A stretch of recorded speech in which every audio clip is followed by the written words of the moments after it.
Okay, welcome everyone. I think we are now all in the meeting.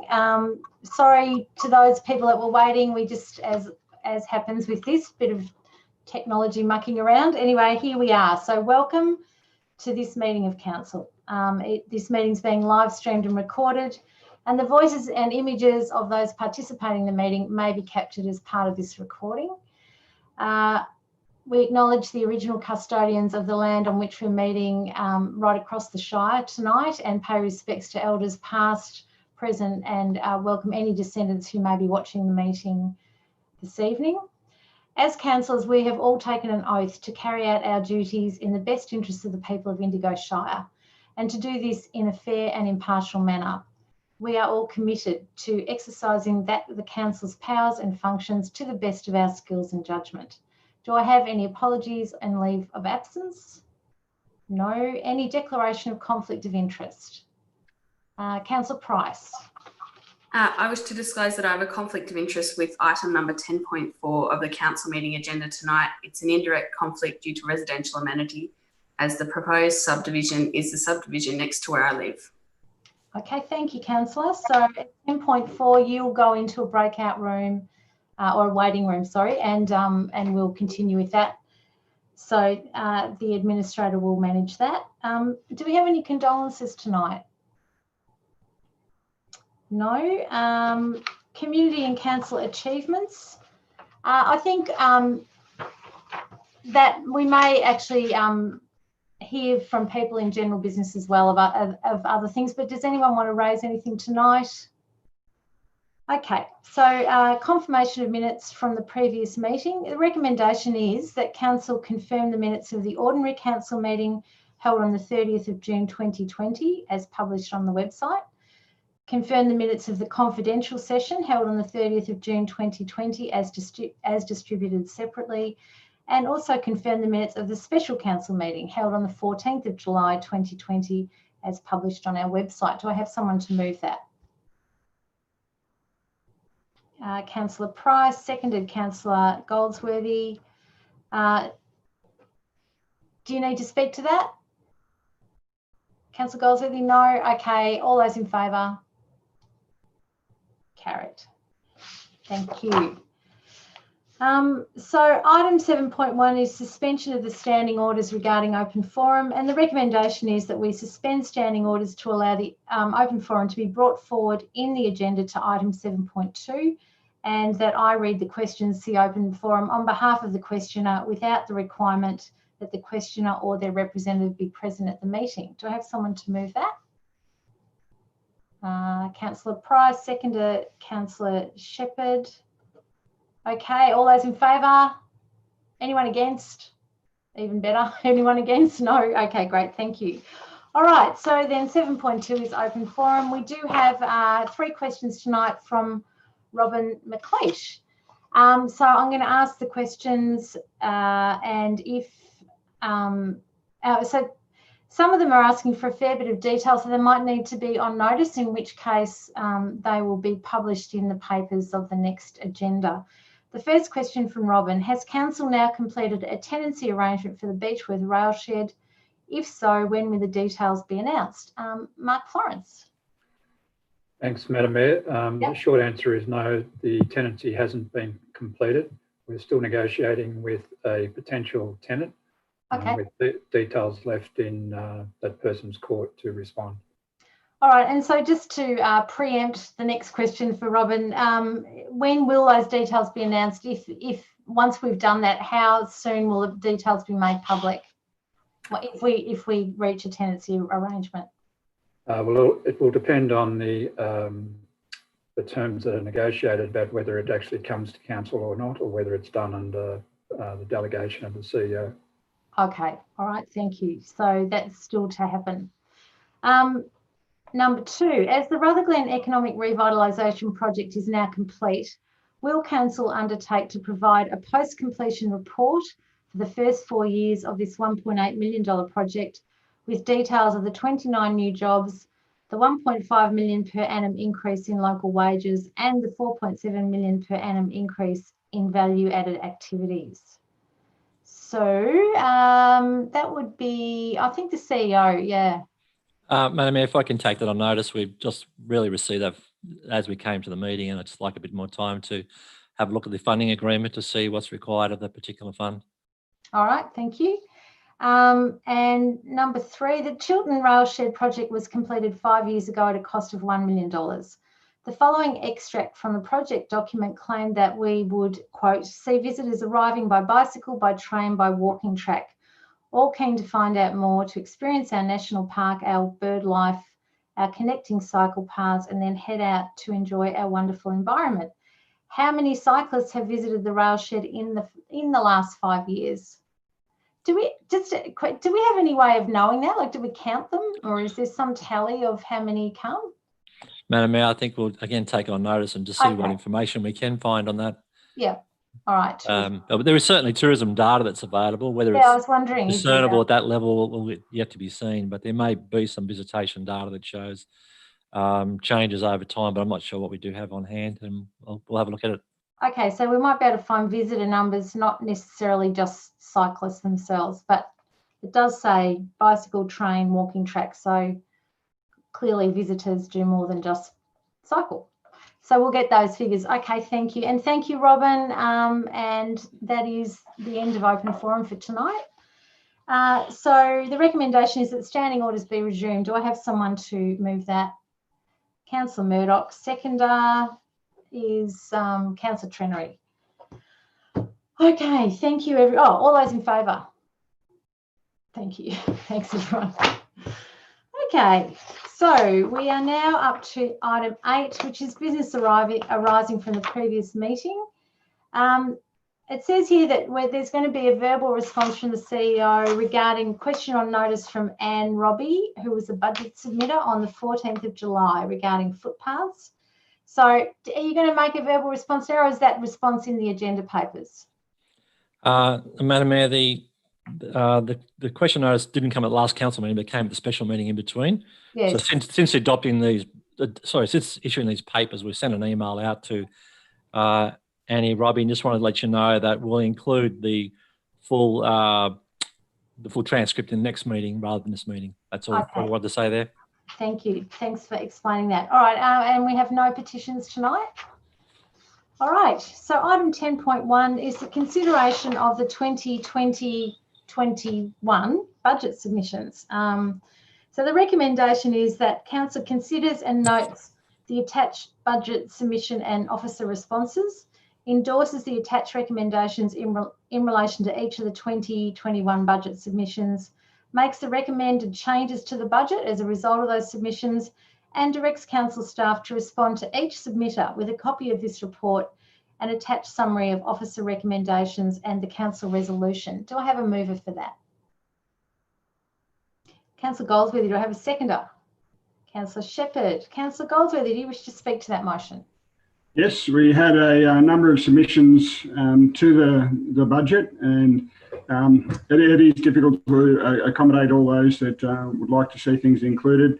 But we were able to scrap out $9,000 for grapevines to be put in at Rutherglen in the main street there, and also there was a grant given by the federal government for $1.086 million, and we had quite a few submissions on footpaths, and I believe those, if successful tonight, the budget's passed, and there'll be quite a few footpaths built in the Indigo Shire along with some other assets. So it's a really strong budget, and we appreciate the submissions that were given. Okay, I think we had 16 submissions to the budget, so thank you to everyone. And it is obviously, we'd like to be able to do all of them. We can't do all of them, but it's good when we can do at least some of them. So thank you for everyone for their support. Councillor Shepherd. I just also wanted to bring up the one-off allocation of $20,000 to be made to the Rutherglen Wine Centre Board from the 2021 COVID-19 Fighting Fund, to be spent at the discretion of the RWCB based on advice from Destination Rutherglen.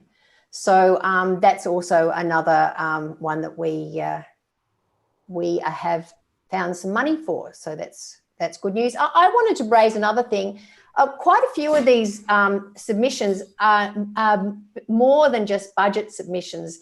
They also give us a really good reflection on what the community is feeling about their roads, their paths, roundabouts, signage, etc. I'm just wondering whether we're able to capture this feedback so it can be used in the future as part of community as community feedback.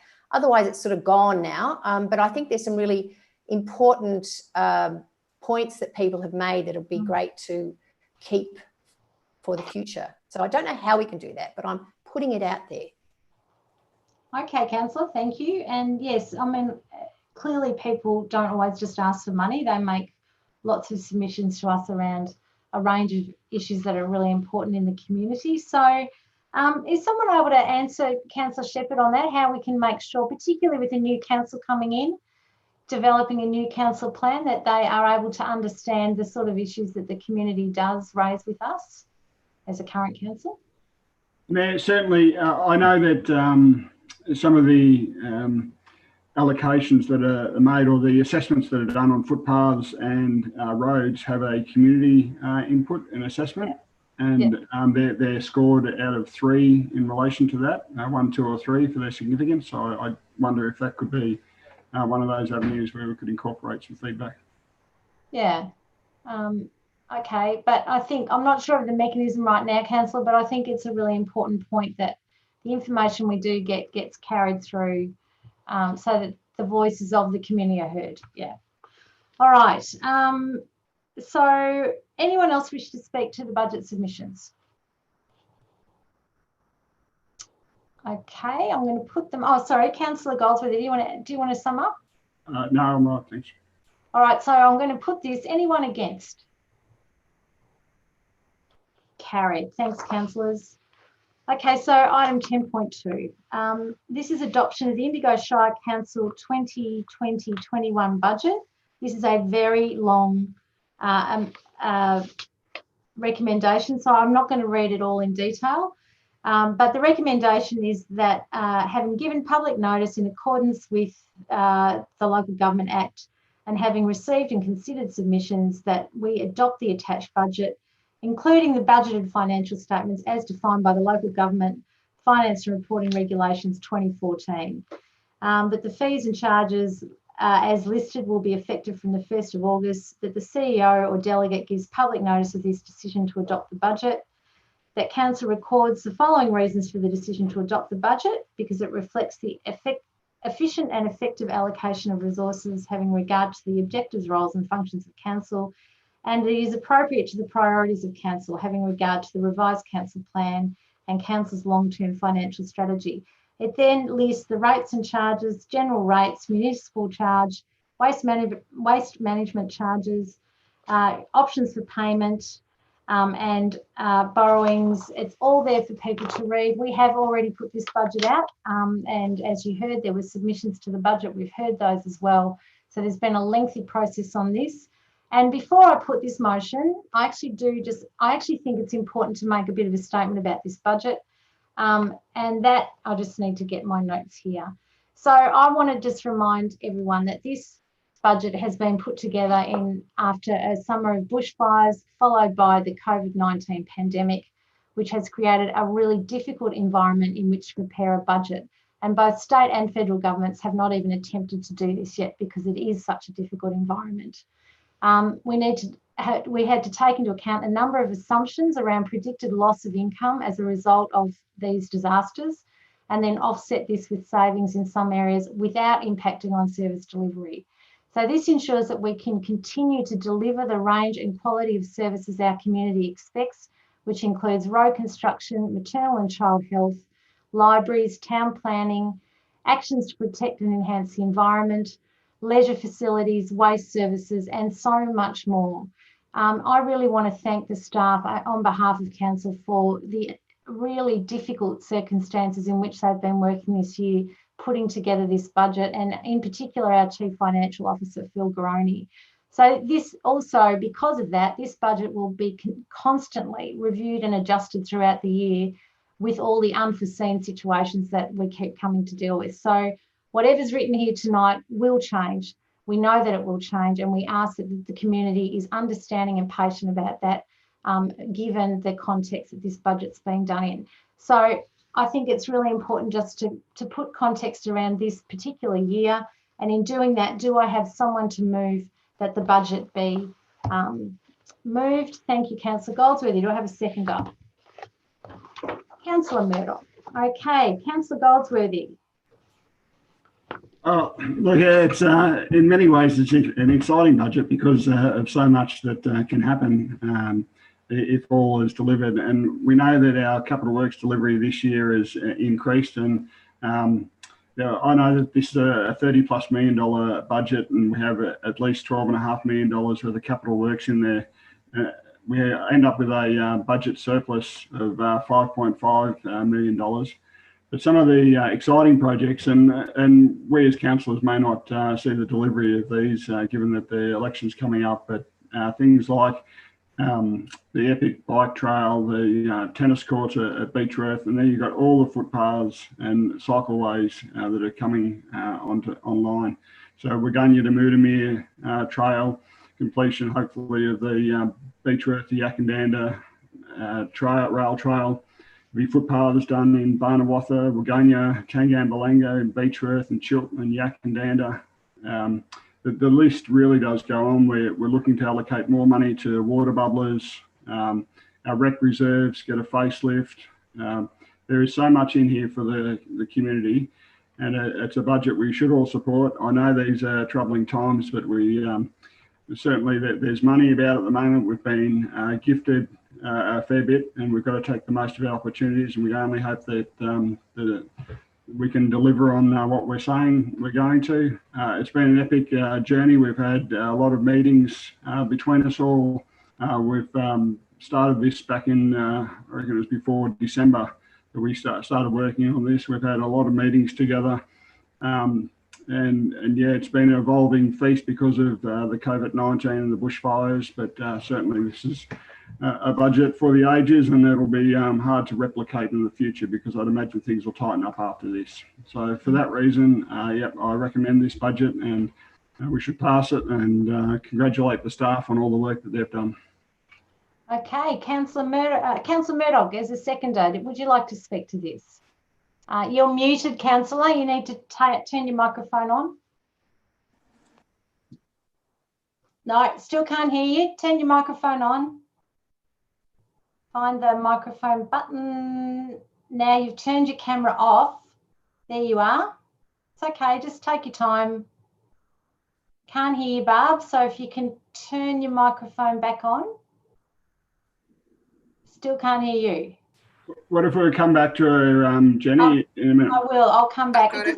Oh, go. well done. Well Yeah, done. no, I was too busy pushing the button that said mute and unmute, and the one in front of me went off. So it's pretty exciting. No, I can't say much more than Councillor Goldsworthy because it is a big budget. I think it's one of the biggest budgets I've seen in my history of council, and a very ambitious budget. But in the times that we've got now, I think that it's a good budget, and it's going to give us lots of extra work in our communities, and make sure that each community gets a fair share of our budget, and I think most people in our community will be really happy with it. Thank you, Councillor. So any other councillors wish to speak to the budget? Councillor Gaffney. This budget has an operating surplus of 5.73 million and a cash balance of 5.687 million.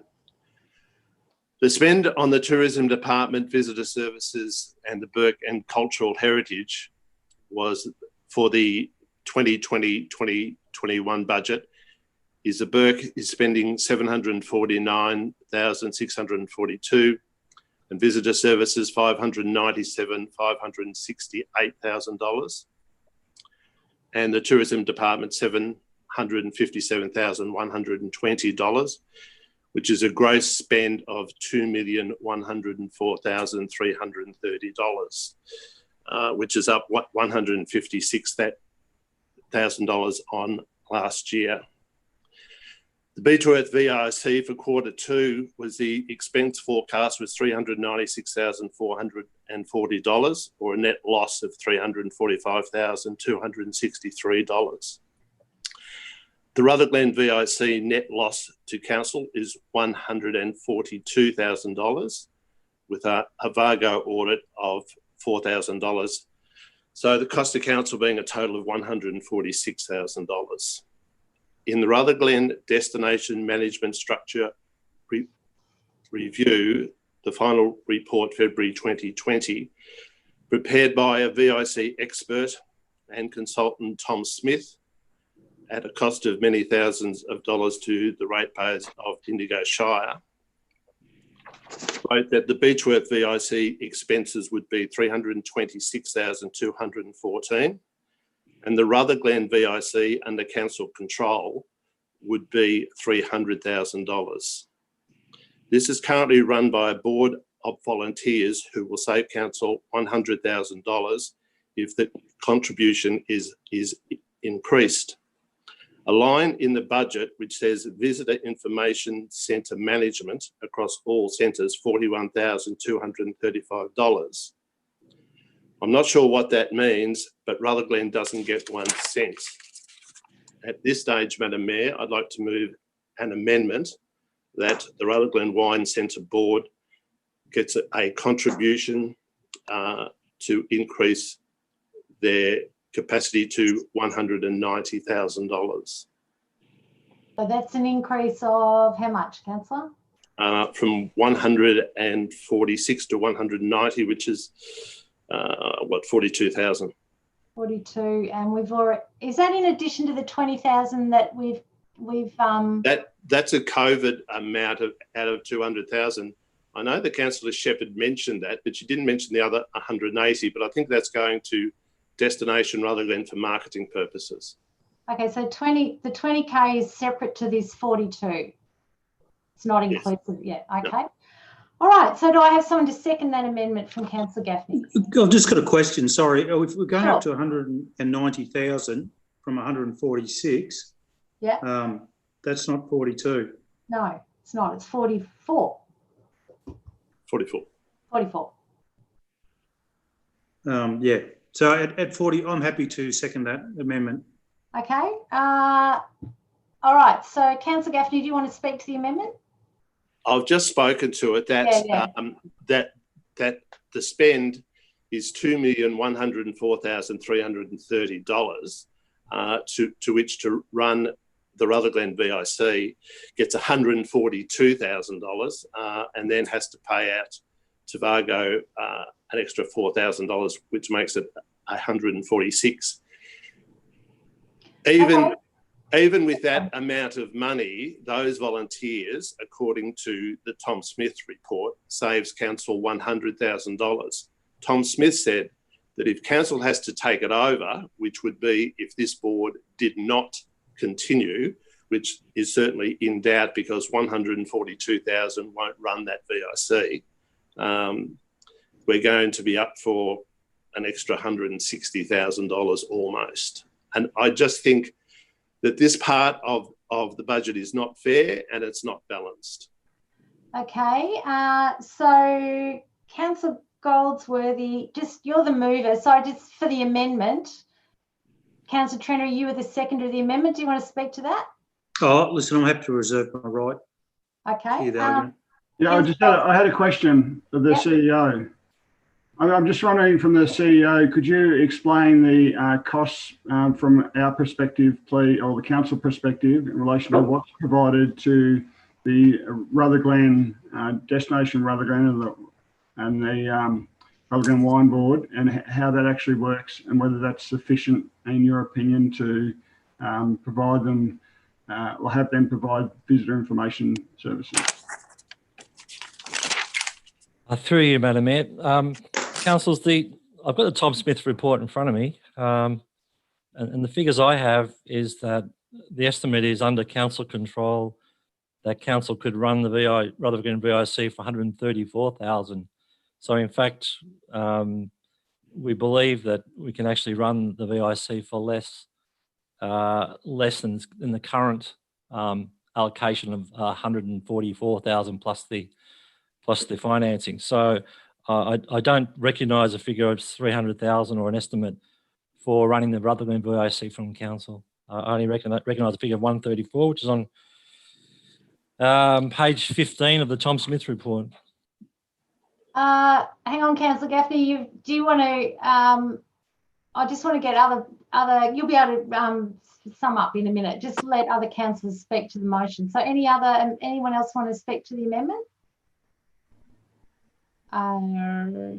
Sorry, I didn't get a full answer to the question. That's all. What's the estimation from what the work that the CEO has done in relation to his expectations of what we could provide that service for, and how is it that it's looking to cost a lot more?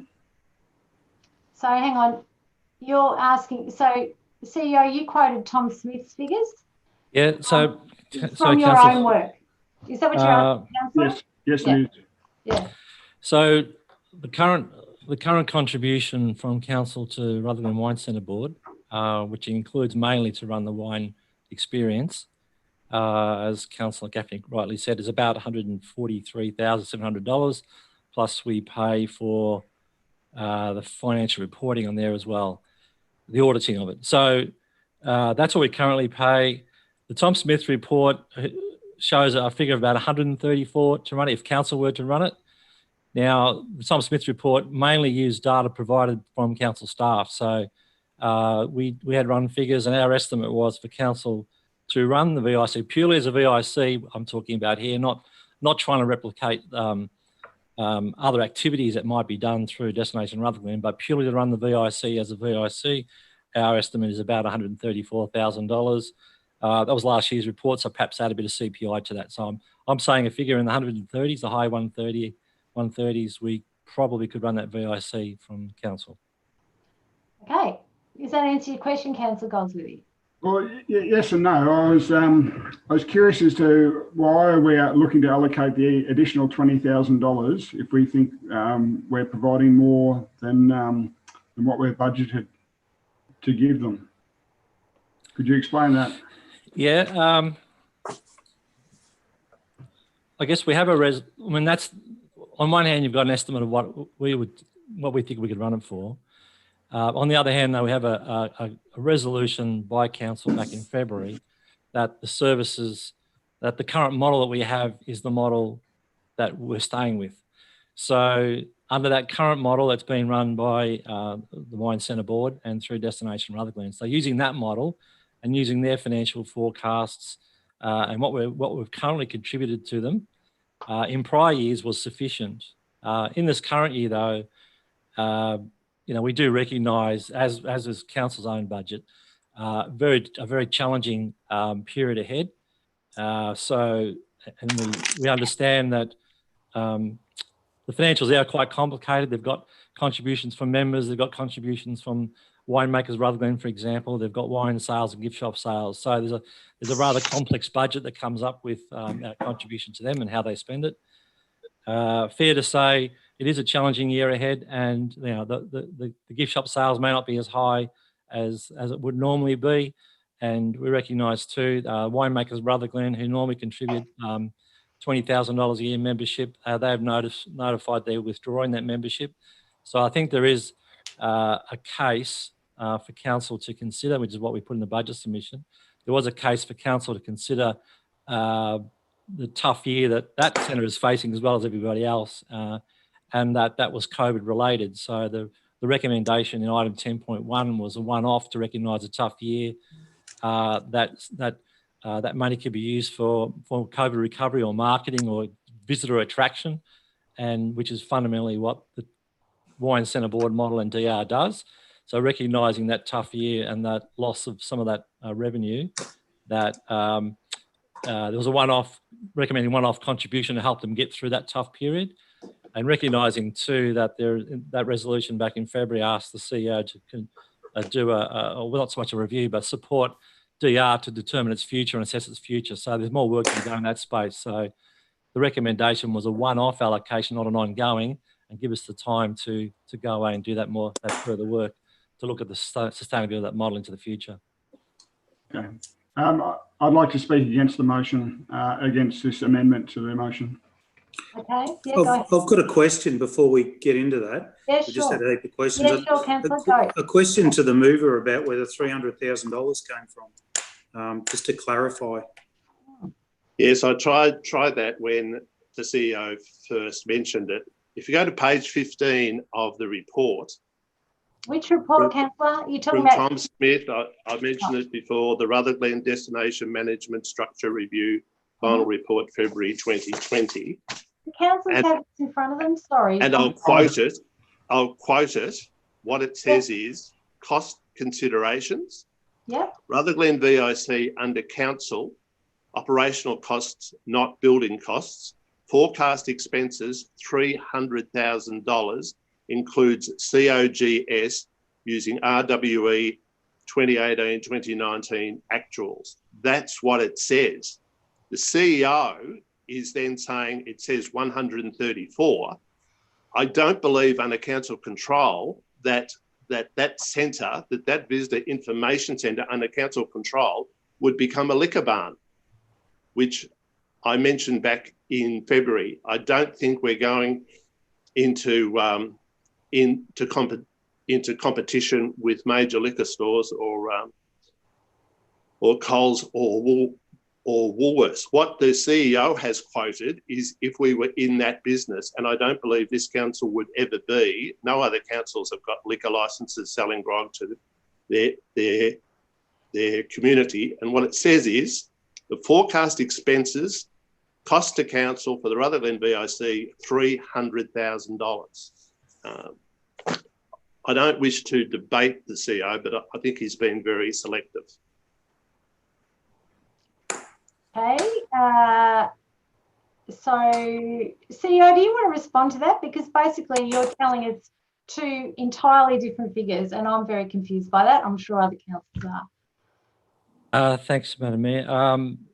There's a couple of figures quoted there. There's a revenue, there's an expense, and there's a net amount. So the forecast revenue is 166,000. The forecast expense is 300, as Councillor Gaffney referred. So you've got to look at the net result and say, what would the net result to be to council? So the net result's about 134. My recollection was actually that revenue didn't include wine sales, but I could be wrong there. But wine isn't the only sales there. There's a whole range of other revenues as well. There's gift shop sales, there's bike hire, and there's other miscellaneous revenue comes in as well. So the fortified wine sales is one component of it. But my recollection is going back a few months now was that we didn't actually include wine sales in those figures at the time. Okay, so you're quoting different figures basically. Councillor Gaffney, you're quoting total expenses, and CEO, you're quoting net cost. Yep. Okay. Yeah, Councillor Gaffney, go on. Most VICs sell gifts. I think the Beechworth came out at about 40,000. So I'm not sure whether the CEO is saying that Rutherglen gifts sell for 146 or 166,000, but it's just not true. I'm on that board, and the majority of money comes from liquor sales. I can tell you that, guaranteed. Okay. And I could also tell you what the markup is on a bottle of wine. But I think we're going pedantic. I've quoted from that report, and I've just said it's not fair and it's not balanced. Yeah, okay. So you're quoting different figures. That's been explained. Councillor Goldsworthy, you want to speak against the amendment? Yes, I do. Look, we've agreed, well, there's a provision there for $20,000 to be a one-off allocation to support the destination Rutherglen in providing a visitor information service.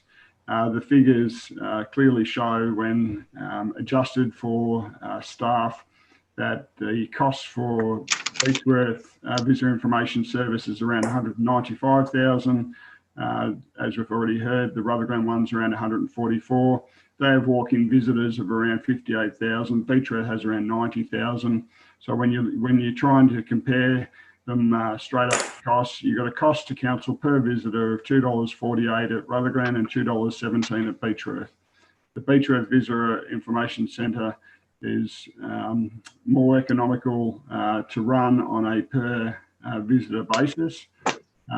We're providing a visitor information service, whilst I recognise that Destination Rutherglen does provide other services that quite often at other towns, in other towns it would be done by a business body like a Chamber of Commerce or a Progress Association. It appears that the Destination Rutherglen is providing this service for the community. Now the board made a conscious decision to reduce their membership fees. The Rutherglen winemakers have reneged on their a deal to provide funds, so they're $20,000 short on that.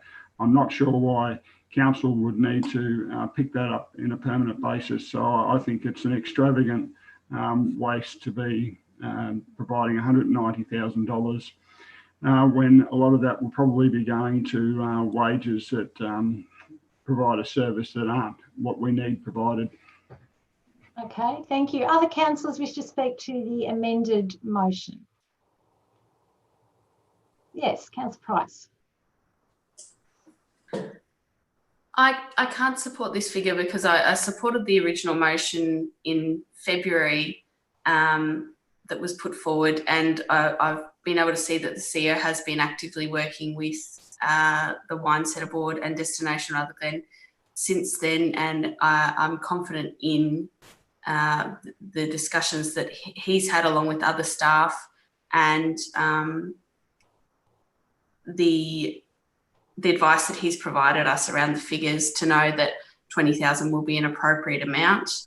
And I think that this will be something that will have to be revisited, no doubt, again. But as with most services in this time, Destination Rutherglen and the Rutherglen Wine Centre Board will have to look at really how they're going to spend that money over the next 12 months. So I support the original motion. I can't support this amendment. Okay, thanks, Councillor. Anyone else wish to speak to the amended motion? Councillor Trini, do you want to use your seconding rights to speak? Yeah, if no one else is going to speak, happy to.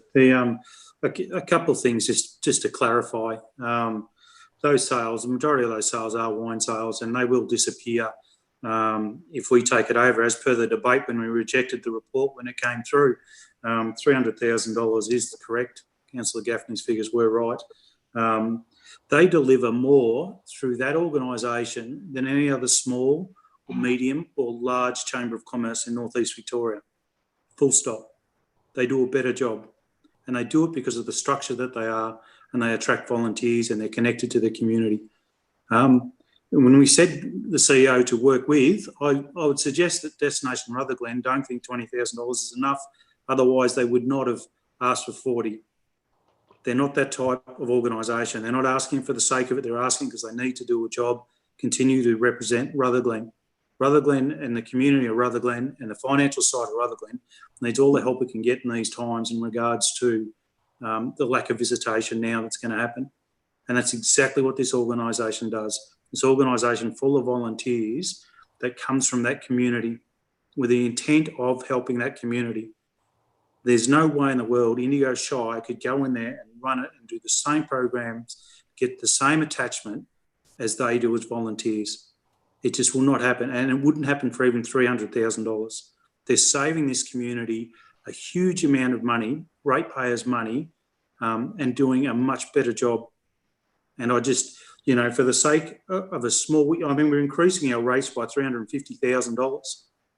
To say there's room in the budget for this would be the understatement of the year. There is room in the budget for this. And the thing is, if we're after a budget with real outcomes, this is where you'd spend the money. These people provide real outcomes for Rutherglen and the businesses of Rutherglen. So I implore the councillors to have a think about that when you're having a vote, please. Thank you, Councillor. Anyone else wish to speak to the amended motion? Councillor Gaffney. Mayor, before you go there, I just draw your attention to Local Law 3, Section 57 on amending a motion. Yeah. You don't sum up. Yeah. Sorry, you're right. Thank you. You're right. Okay, so I'm going to put the amended motion. Councillor Gaffney. I'd just like to answer something that was said by by Councillor Goldsworthy, and when he spoke to Councillor, sorry, you've had your say, and you're not allowed to sum up. And that question was directed to the CEO, not to you, so you don't need to respond. So okay, so is that correct, Councillor Goldsworthy? Did you direct a question to Councillor Gaffney? No. Okay. So sorry, but according to local law, with an amendment, we've got to play it by the book. So I'm going to put the amended motion, which includes the increase of the Rutherglen Wine Centre Board to $190,000. All those in favour of that motion? Okay, 2 in favour. Councillor Gaffney, Councillor Trenery. Those against? Hold on, I was there. Oh, and Councillor Murdoch. So 3 in favour. Councillor Murdoch, you're voting in favour of the motion? Just to be clear. For Bernie's motion. You're voting in favour to increase to 190,000. Okay, all right. So all those in favour, Councillor Gaffney, Councillor Trenery, Councillor Murdoch. Those against? Councillor O'Connor, Councillor Price, Councillor Goldsworthy and Councillor Shepherd. So we now go back to the substantive, so the motion is lost. We're going back to the substantive motion, which was the recommendation for the budget. And sorry, just trying to find all my, so we had Councillor Goldsworthy move that, Councillor Murdoch seconded, Councillor Gaffney moved an amendment. To any other I was still talking to it though. Oh, okay. So you wish to speak to the budget, Councillor? Yep. The Burke and Cultural Heritage at pages 401 and 402 in the 2019-2020 budget, the second quarter forecast went over budget by 48,382 from 756,642,000 to $805,024. Last year made a net loss of 543,991. This situation is not sustainable. To make a lot more than $500,000 loss per year doesn't put us in a very good situation, particularly at this time. The ordinary time salary increased by $55,623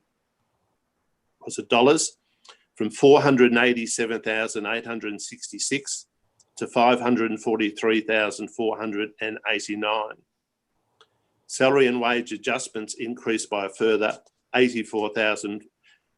A part of that budget talks about salary and wage adjustments. I haven't seen that for any other department. And that's increased a further 84,507.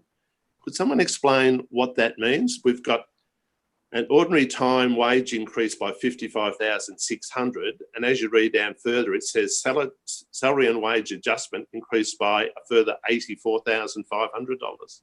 So before I put that question, Councillor, I'm curious about why you're raising that tonight and not in the other 8 opportunities that we've had around reviewing the budget, including Finance Committee, because I don't have this information in front of me.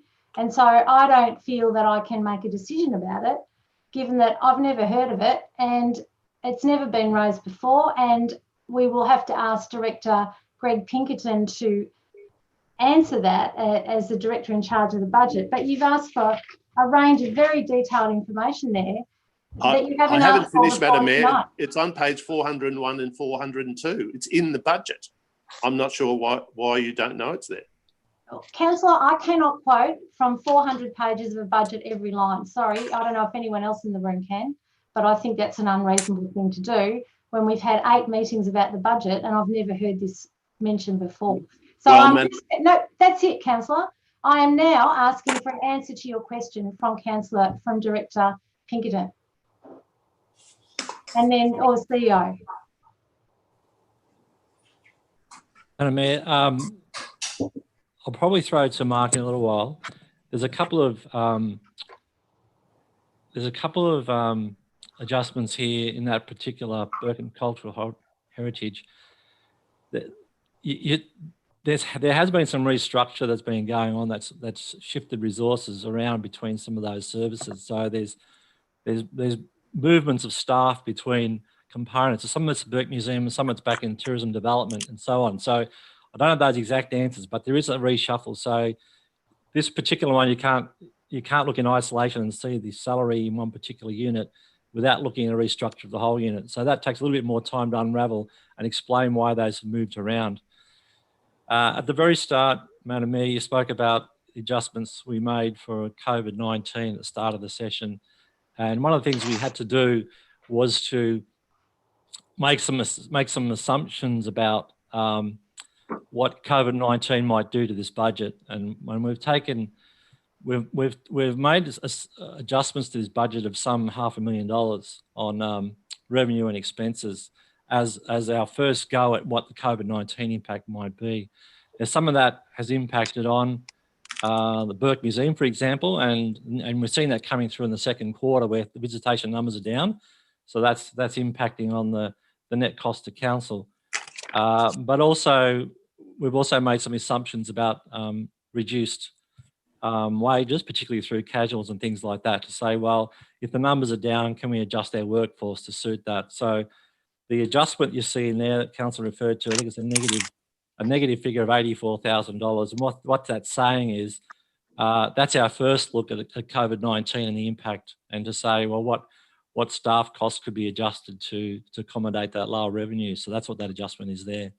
So there are explanations for it. If we had a little more time, we could go through a bit more detail, but it's mainly about adjusting for COVID-19 as well as a restructure. So some of these things need to be looked at in the bigger picture with other units and how those salaries add together. So overall, our salary numbers are the same. So if you look right across the council, they're the same. And the increase overall is only for enterprise bargaining increases. Director Pinkerton, do you want to respond to the questions from Councillor Gaffney? Thank you, Madam Mayor. I was going to say very much the same as Trevor, and just also to point out that the salary and wage adjustment line 2450 on page 402 is a negative figure. So that's a savings target that would need to be achieved due to, as Trevor has mentioned, the COVID-19 changes. So that information was in the spreadsheet that was circulated to councillors a while ago as part of the COVID response. Okay, thank you. So do you need to take that on notice to get more of the information that Councillor Gaffney is raising, given that it was raised in the meeting with no warning? Or have you answered, do you feel that you've answered it sufficiently? Madam Mayor, I feel like that's answered it, and I guess it's up to council whether that's they've heard enough to still vote based on that information. Okay, so other councillors wish to speak to the budget motion. I haven't finished. I haven't finished, Madam Mayor, and at the May meeting, I asked for a review of these departments, and you declined that, which is fine. In the income with the Burke on page 41, it shows donations 2019 to 2020 to be 3,141. The Friends of the Burke has 199 members, and their remittance to the Burke show donations income for the Burke of 17,669. I'm not sure why they are so different, but I'm sure that everything is above board, but I think it needs to be explained. Okay, so and I don't expect that to be done tonight. Yep, so we'll take that on notice. Yeah. So, Councillor, just to be clear, you're asking about a $14,500 difference there that Director Mark Torrance, perhaps you could get back to us with the difference in the donations there, what that's about, to explain, not tonight, obviously, but the next briefing, yeah? Madam Mayor, perhaps if Councillor could just send us an email to just describe those two figures. Yeah, just to clarify. Okay. Which are the two figures that he's referring to? We can follow that up. Sure. The mover also mentioned the extra $1.068 million received from the federal government infrastructure grant. and nearly 300,000, nearly 1/3 of that is being used to prop up the Beechworth to Yakandanda rail trail, an underfunded state government project, which makes the total spend $6.5 million at this stage, with offsets expected to be up to another $500,000 to $650,000. Will the need be a lot more for that project? It just seems that it's a state government project. We've put in $1 million. Now we're putting in an extra $300,000. Just seems like a bottomless pit. The other thing mentioned was the Beechworth tennis courts, which are in the infrastructure for a $1.085 million spend. The Secretary, Andy Carr, said on ABC, was it radio last week, words to the effect that this amount is a lot less than what is required. I'm just concerned that the project will start and not be finished without extra cash. So if they don't get extra money, will it start? Is that enough money? He says it's not nearly enough. Okay, so but that's the budget. Yep. All right. So you're worried that they won't get enough extra funding? Well, that's what he says. Okay. Yep. All right. Are you directing a question there, Councillor, or just making a comment? Well, I'm just asking whether that's enough money, the $1.085 million. Is that enough money for the project? I'm going to throw that to Director Florence, Mark Florence. Thank you, Madam Mayor. There has always been an aspiration of the tennis club to have a certain level of facility. And like all major projects, there needs to be a refinement sometimes of what the aspiration is with the budget that's available. So there's a certain amount of budget available at this point, subject to any other process that may be happening. And that's the budget that will need to be used to deliver the outcomes for the club. Okay, so they get what they can afford. We don't necessarily give them extra. Is that the point of what you're saying? Yeah, okay. All right, anyone else wish to speak to the substantive motion of the budget for 2020-21? Other councillors? Anyone else? Councillor Trenery. I took the unprecedented step of voting against the draft budget. The first time in my life in 8 years I've been on council. And only the second major policy I voted against in those 8 years. I have concerns. I will be voting for this budget, more out of principle, I suppose, but there is some concerns I have with it. I must admit I've missed 3 briefings that had the budget listed. If we've had 8 meetings, that's 5 I've been to. I didn't think we've had 8, but I've spoken to 3 or 4 councillors after those meetings at any given time. My concerns are, and it goes to what, and it's not a negative direction at the mayor, but what the mayor said in regards to things will change because of COVID. That has been the underlining factor in discussions around this briefing, around the briefings that I've attended. We've had more finance committee meetings than I think on this budget than we've had in the past, a lot more. And I do have some concerns in regards to it. I have concerns that the discussion around putting the rates up by 352,000 or 2%, I don't think was investigated well enough. When you look at smaller shires that can manage to hold the rates for the ratepayers, we talk about how hard it's going to be for business owners. We talk how hard it's going to be for general ratepayers, and I think that could have been investigated a little bit more. And I understand that in the past, when people have struggled to pay their rates, we've done a very good job at Indigo Shire, the staff, to accommodate them where we can. But I think that that could have been looked at further. I also am concerned about the lack of pressure on bringing this budget down in regards to spending. But with But in saying that, I've had a month since it's gone out, and could have inputted more, or I've had my attempt at changing what I can. So I'll be voting for it as per the process. Thank you, Councillor. Anyone else wish to speak to the budget? Councillor Shepherd. I just wanted to speak to that $300,000 that Councillor Gaffney raised for the rail trail connection through Yakandanda, and the fact that that wasn't funded at all with the money we received for the rest of the rail trail. That's always been a gap. And to some extent, we're very lucky to have received this extra money that we've been able to put across the Shire.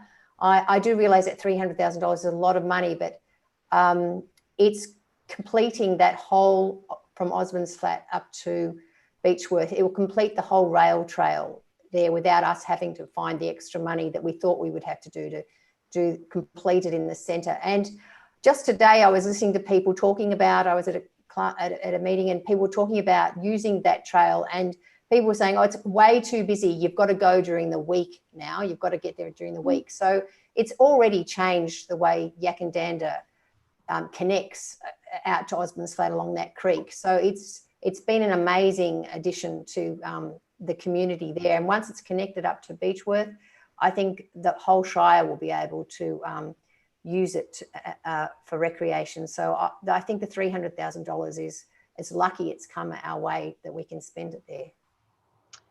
Okay, thanks, Councillor. Anyone else before I go back to the mover? Councillor Price. Yeah, I'll be voting for the budget today because I can see that there's some really tangible outcomes for the community that they'll be able that'll be really visible to them. There'll be real high visibility projects that we're going to be able to achieve over this next 12 months because of grants we've been able to obtain, or there'll be more projects that everyone will be able to see. And I think that's a real positive for us as we adopt our final budget. That's not to say that I don't have concerns about some of the spending, and I wouldn't like to redirect some of the spending into areas that I might value more than others. But on balance, I think that as a council, we've done a pretty good job to strike the right balance here in terms of each different councillor's priorities as measured against the organisation.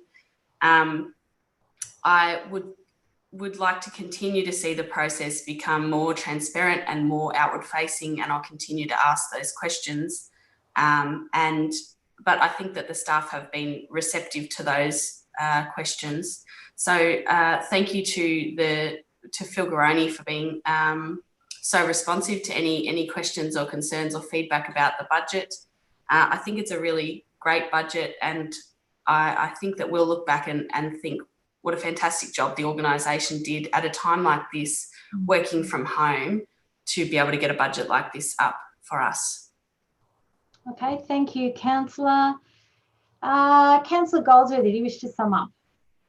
It's hard to add anything much in comparison to what the last two speakers have spoken about, because they've summed it up beautifully. This has been a collegiate budget. We've done it together by and large. It's been the staff working with councillors and the community, and now it's over to the CEO and his staff to deliver on it. So I wish them well in that delivery, and yeah, we'll see those tangible outcomes. I'm excited by it. I think it'll be some great outcomes for the Indigo community.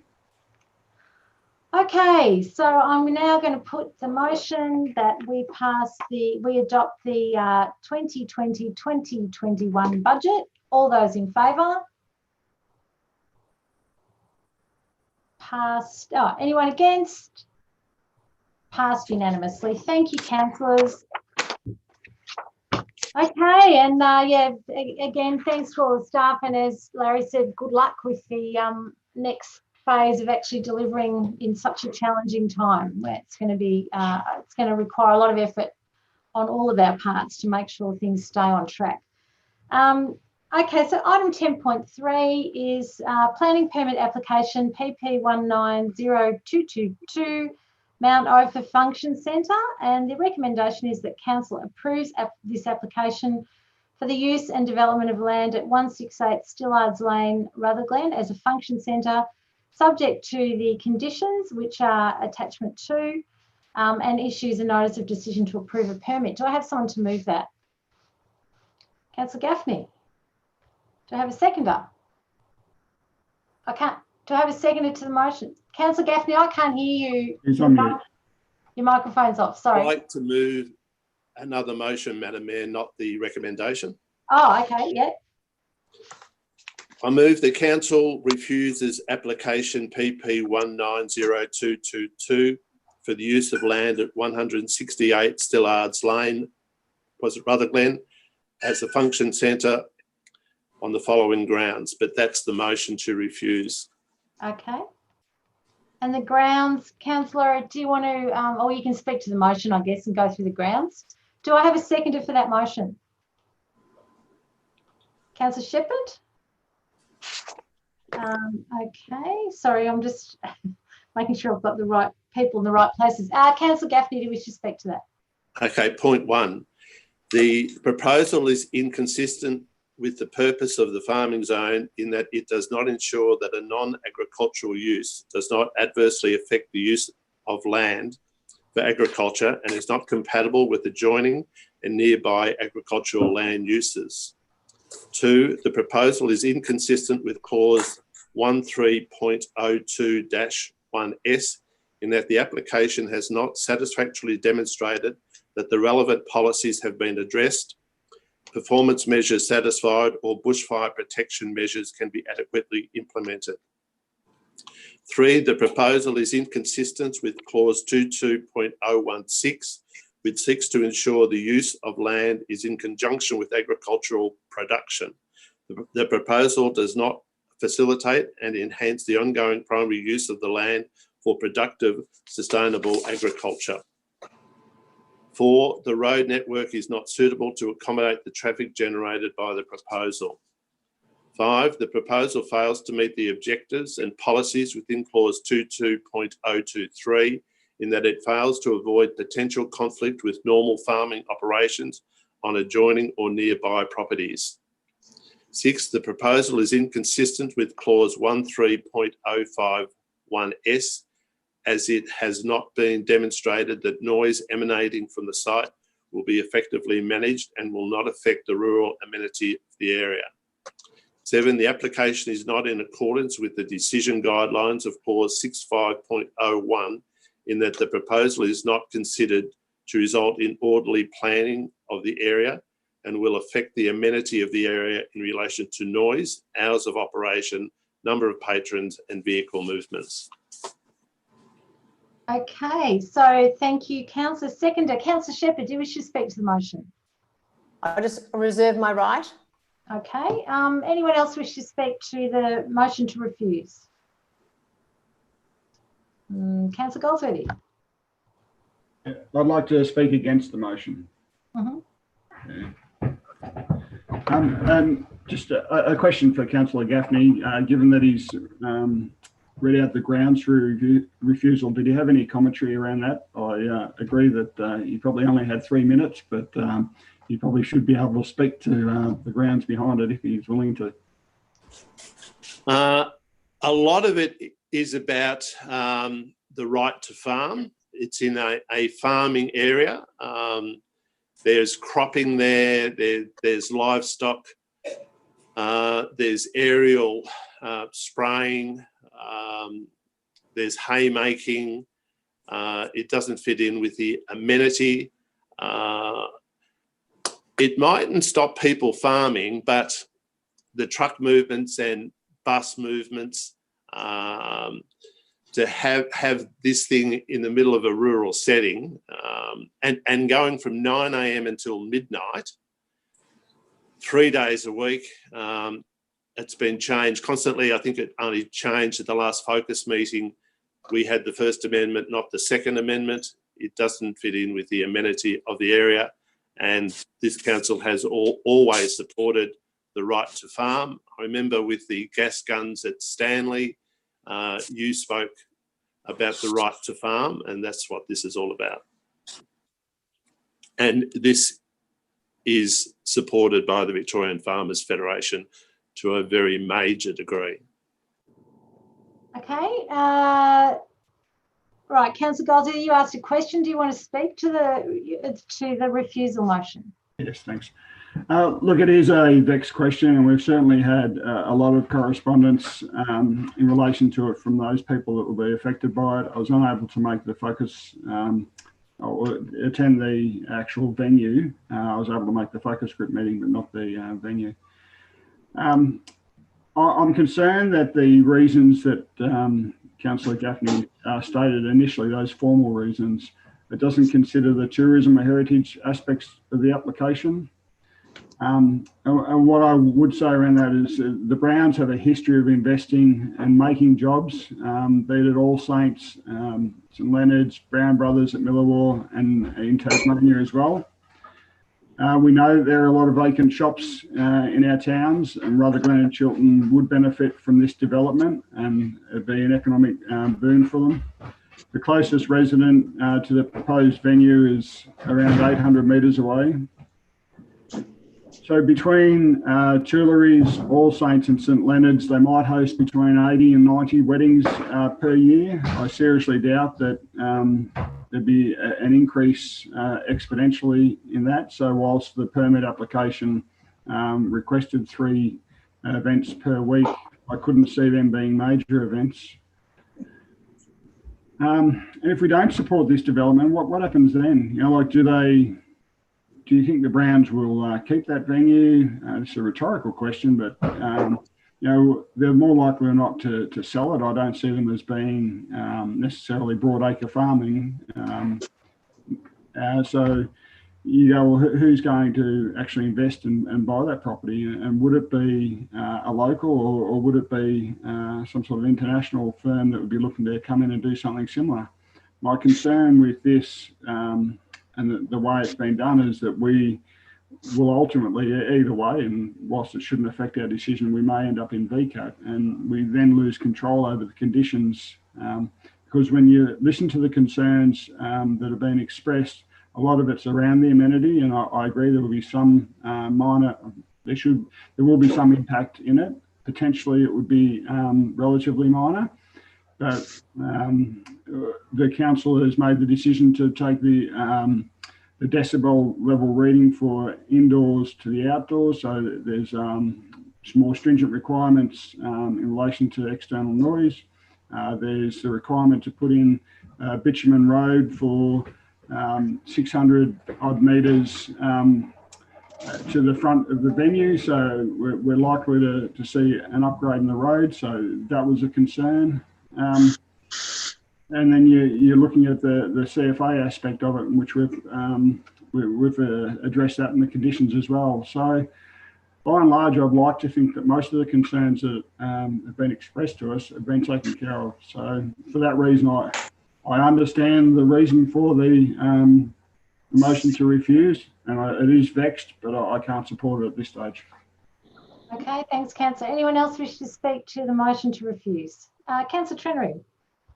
Just to speak against that motion, I think we've got to put in context too the amount of relevant schemes and provisions that were gone through in regards to coming up with this recommendation to actually move it. I think there's over 30 of them, which, you know, environmental risk, natural hazard, bushfire planning, noise abatement. It goes on, agriculture, and also the information in the farming zone. This has been gone through with a fine tooth comb, and it's come out, although some concerns are warranted, but there's been everything done to mitigate those concerns. I mean, this is a heritage building that's been looked after and cared by this organisation or these people. And the only way to care for these things is use them. I mean, Rutherglen's crying out, and across that area, they're crying out for more amenities. They're crying out for more facilities. Anything to attract anyone into that area into the future will be absolutely fantastic for the business community, will be fantastic for the community in general. And I think it's stated in the discussion about the farming zone and whether or not it should be prohibited, the use, and it says it shouldn't be prohibited.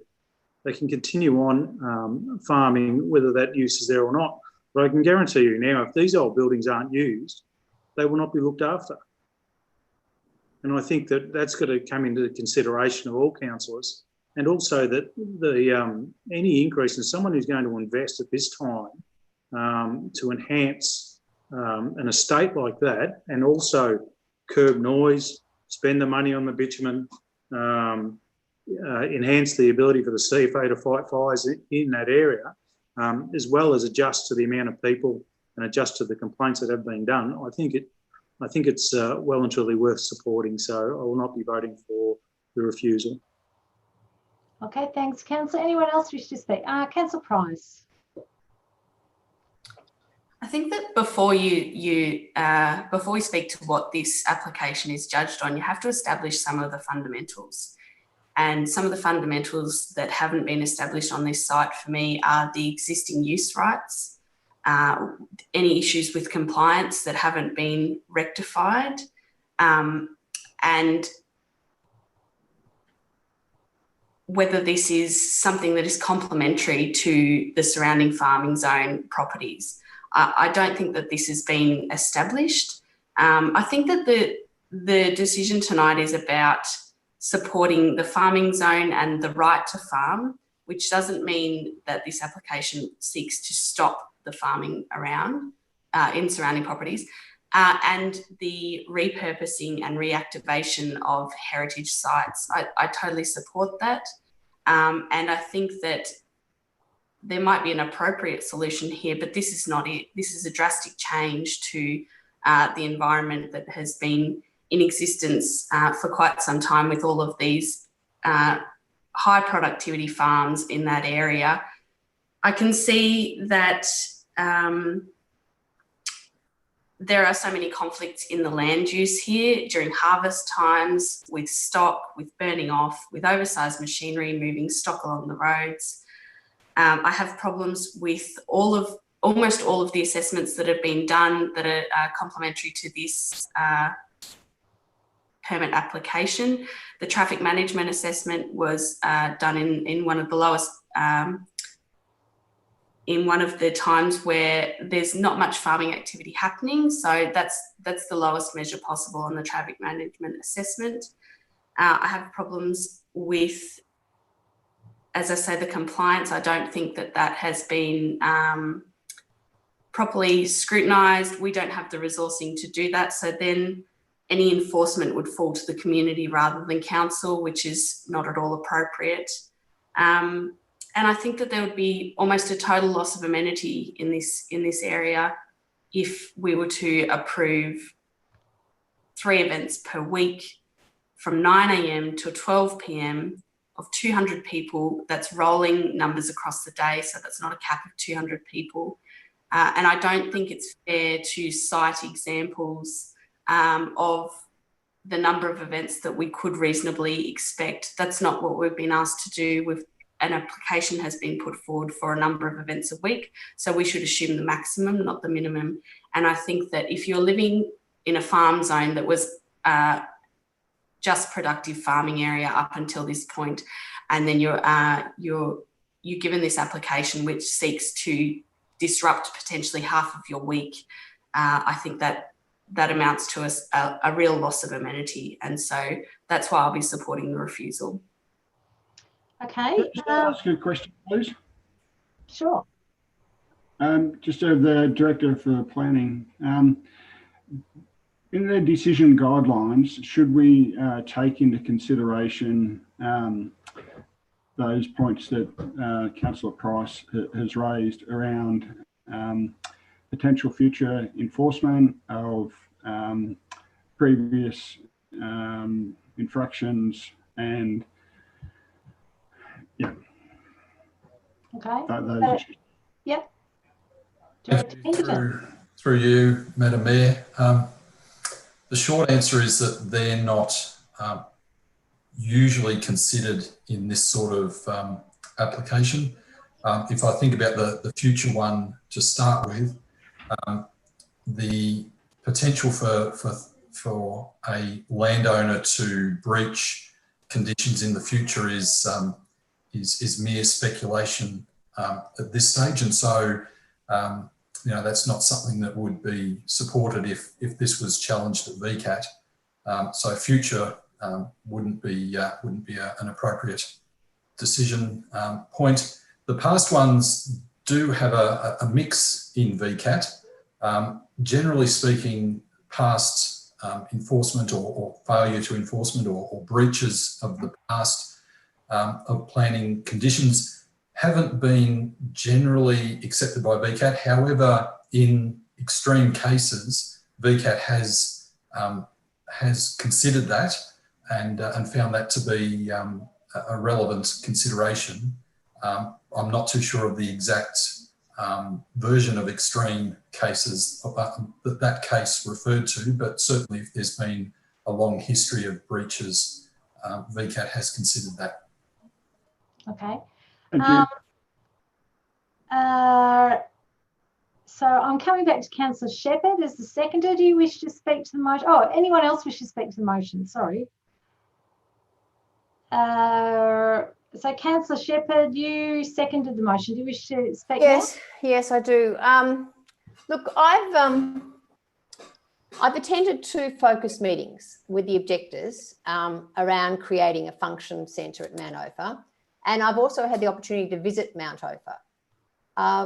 And I've been facing 2 very opposing views on whether Mount Ophir could fit comfortably as a function centre within the Cornish town farming community. On one hand, we have a well-known, successful business family who are willing to activate an unused heritage building, which is great. On the other hand, we've got a community of long-term, successful generational farmers insisting on their right to farm without conflict, and each have a valid case, I feel.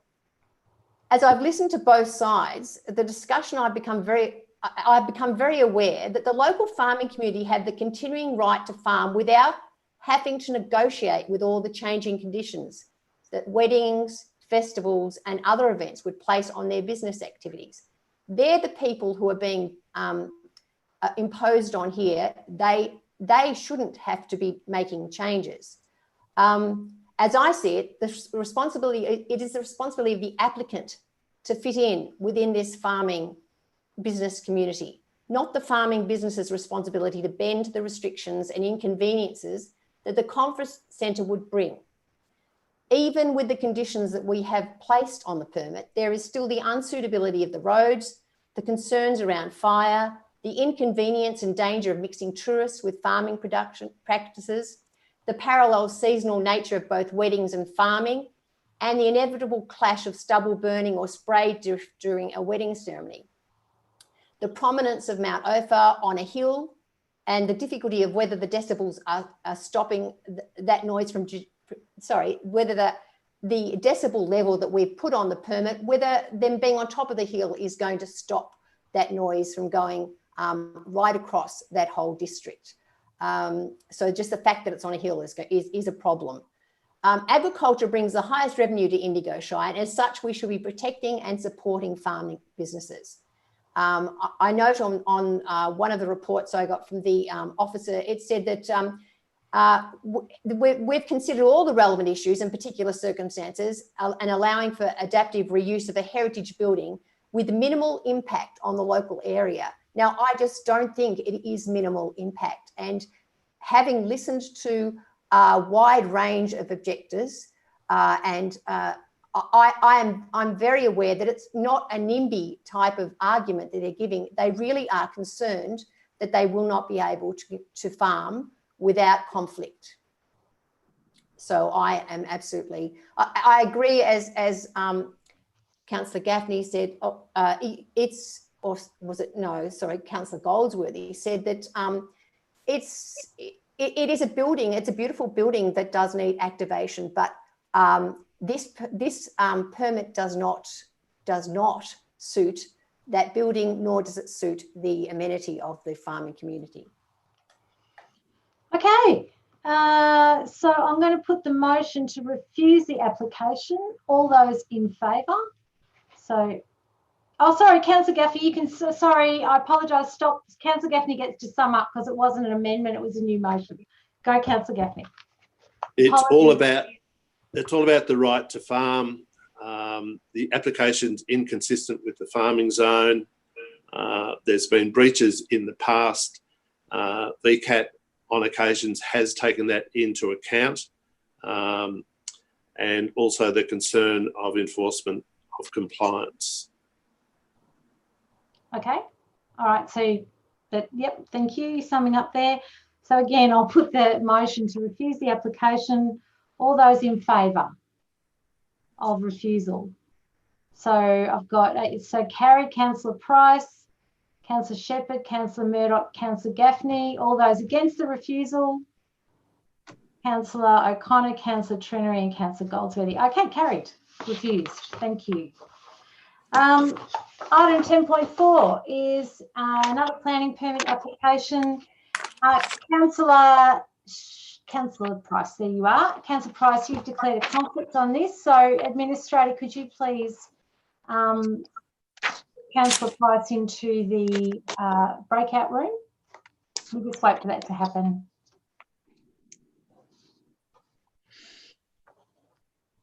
Okay. Right, so planning permit application PP 150155 is the 22 lot subdivision at Palmers Road, Barnawatha, sorry. The recommendation is that council grant the permit for this application for a multi-lot subdivision and removal of native vegetation at Palmers Road, Barnawatha, formerly known as Crown Allotment 16, Parish of Barnawatha, and Crown Allotments 5 and 5A, Parish of Barnawatha, subject to the conditions at attachment 4. Do I have someone to move that? Do I have a mover for that recommendation? Councillor Goldsworthy, do I have a seconder? Councillor Murdoch. Okay, so Councillor Goldsworthy. Look, it's not dissimilar to a lot of the other subdivisions that front at either side. I think we need to be wary about the impact on the surrounding river red gums that are down the Indigo Valley Creek there. But apart from that, I foresee that this will go through relatively smoothly. Okay, Councillor Murdoch, do you wish to speak to it? Yeah, I agree with Councillor Goldsworthy. I think that it should go through smoothly, but this is an area in Barnawatha which I've seen grow as I've lived in the area for the last 30 years. But it is basically a place where younger people can come and afford to buy good land in a good town, and I think it's great to see that there are places still in all of these in all of these towns that young people can find a good start in life and have a good a nice house. Barnawatha is a growing town. It's got a good school, and I think that with all those amenities, that this should be a good estate. Okay, thanks, Councillor. Anyone else wish to speak to this motion? Councillor Shepherd. I have a question to Director Pinkerton. Is there an overlay on the Indigo Creek for protection of that area in our planning statutes? In our local law, sorry, planning. Thank you for the question. Through the Mayor, I wish I had the sort of memory that would allow me to answer those questions on that, but I can't answer that off the cuff. I can certainly find out and let you know.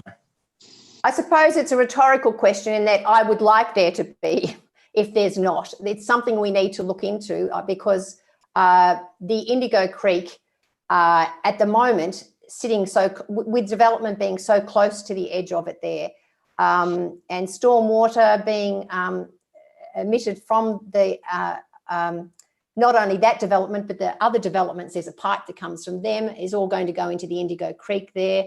There's a row of trees there that are well established that we can't save, that will be lost with this. So there's a few things around this. I realise we have no teeth here at all to make any decision, because we have the development plan has already been passed under delegation. So I also would like to ask, if I could, what would ensure that we as a councillors get to see contentious, well, I think this is contentious because of the trees and because of the vicinity to the Indigo Creek. What have we got that will allow this not to happen? That we do have some voice, and the community has some voice at the development plan stage. Okay. Yeah, Director Pinkerton. Yes, thank you. After my last answer, I realised I should have pointed out that regardless of overlays, there are quite significant controls on waterways and catchment management, and we certainly refer a lot of planning applications where there are waterways and certainly native title and lots of other requirements through that. So I just wanted to clarify that regardless of overlay, it doesn't mean that there's no controls. As far as the development plan, look, this has clearly been a learning for how we operate. I suppose one of the reasons that this didn't come to council is that the development plan is not in the Planning and Environment Act. It's a requirement of our own planning scheme, and so for that reason, it bypasses some of the delegations that council laws and council decide on quite regularly. So therefore, it's generally an option for a delegated decision. So the recommendation arising out of some of the learnings from this is to align the development plan approvals with the subdivision delegation, and so any development plan over 10 lots will be a council decision, and we've come up with a creative way of making sure that that's included into the delegations, and then anything under that would be open for a delegated decision. However, the standing arrangement is always that items of community interest or council interest, regardless of size, will come to council for a decision. I suppose this one didn't, because at the time that the development plan was signed off, it was generally in accordance with the planning scheme and the requirements of the time, and certainly I acknowledge that may not be the current position of council. So long answer to a simple yes, we'll put some controls in there. Thank you. I appreciate that's happened, because anything now over 10 lots, we get to scrutinise, which I think the community would expect us to. So thank you. Okay. Anyone else wish to speak to the motion? Councillor Trenery. A couple of things. I totally agree with Councillor Shepherd in regards it should be coming to us to have a discussion and shouldn't be done under delegation, which is good. Just to let people know, so they've got some confidence in this process, is that this application was referred to North East Catchment, ECMA, with no objections, with conditions. It was also Department of Environment, Land, Water and Planning. Initial objections, later revised with no objections, with conditions. The CFA has no objections, with conditions. North East Water, no objections, with conditions. So it has gone through a very thorough process in regards to this development, and I think the development itself is absolutely fantastic for Barnawatha. We, for many years, Barnawatha, even when I first got on council, was screaming for some sort of development and starting to get something done. And I think it's in a very good position in regards to the populations of Albury-Wodonga to have these developments and have successful developments. But I do agree with Councillor Shepherd in regards to this should have come back to us. Okay, thank you, Councillor. Anyone else wish to speak to the motion? Just checking around. No? Councillor Goldsworth, if you want to sum up? No. Okay. All right, so I'll put the motion. All those in favour of granting the permit for the subdivision in Barnawatha? So we've got 1, 2, 3, 4, 5 in favour, against, Councillor Shepherd against, and Councillor Price not present. Okay. So Secretariat, Kath, have you got all of those? All right, great, thank you. So it's been passed. Administrator, can we have Councillor Price back in the meeting? Thank you. We'll just wait for a sec. And then we're moving on to item 10.5.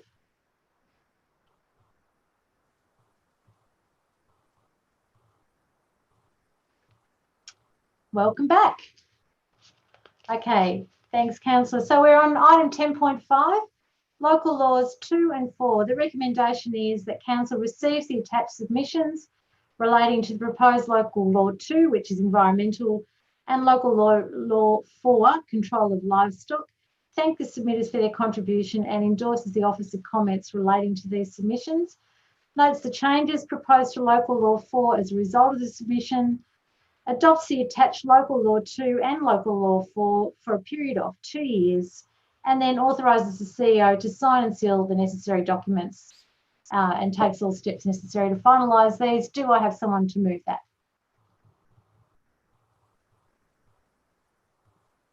Councillor Goldsworthy, do I have a seconder?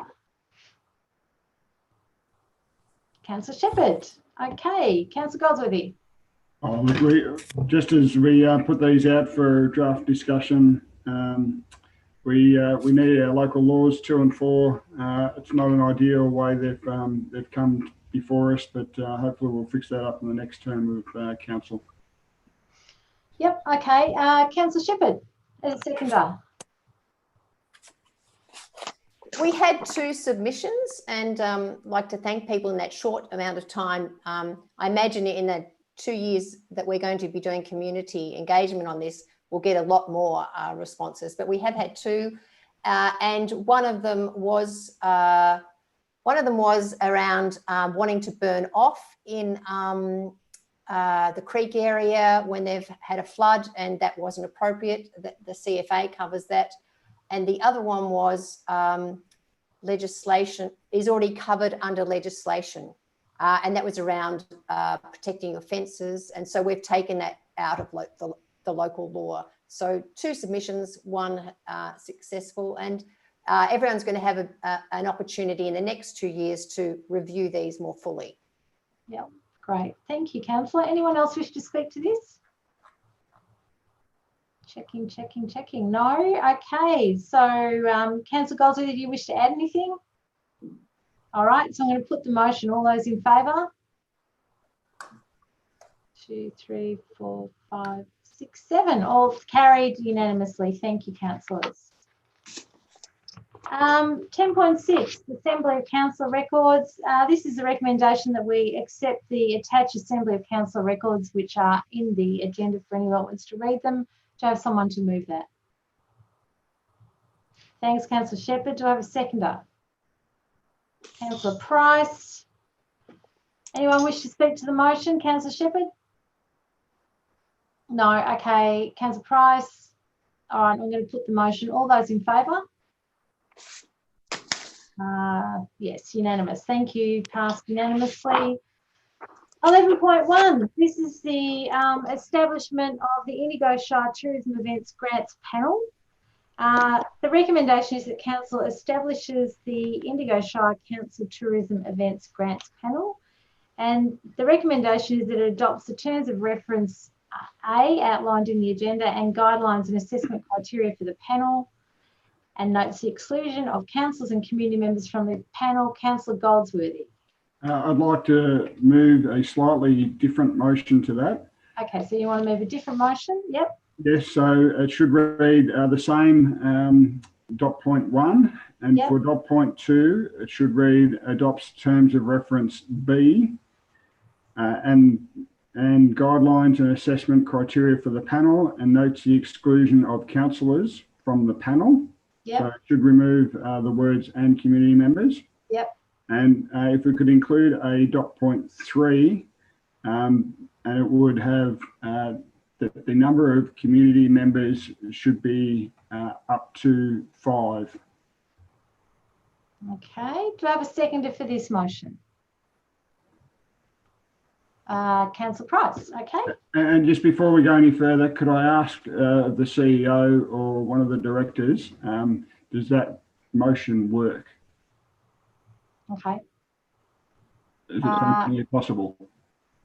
CEO, do you want to answer that, or do you want to refer it on to one of the other directors?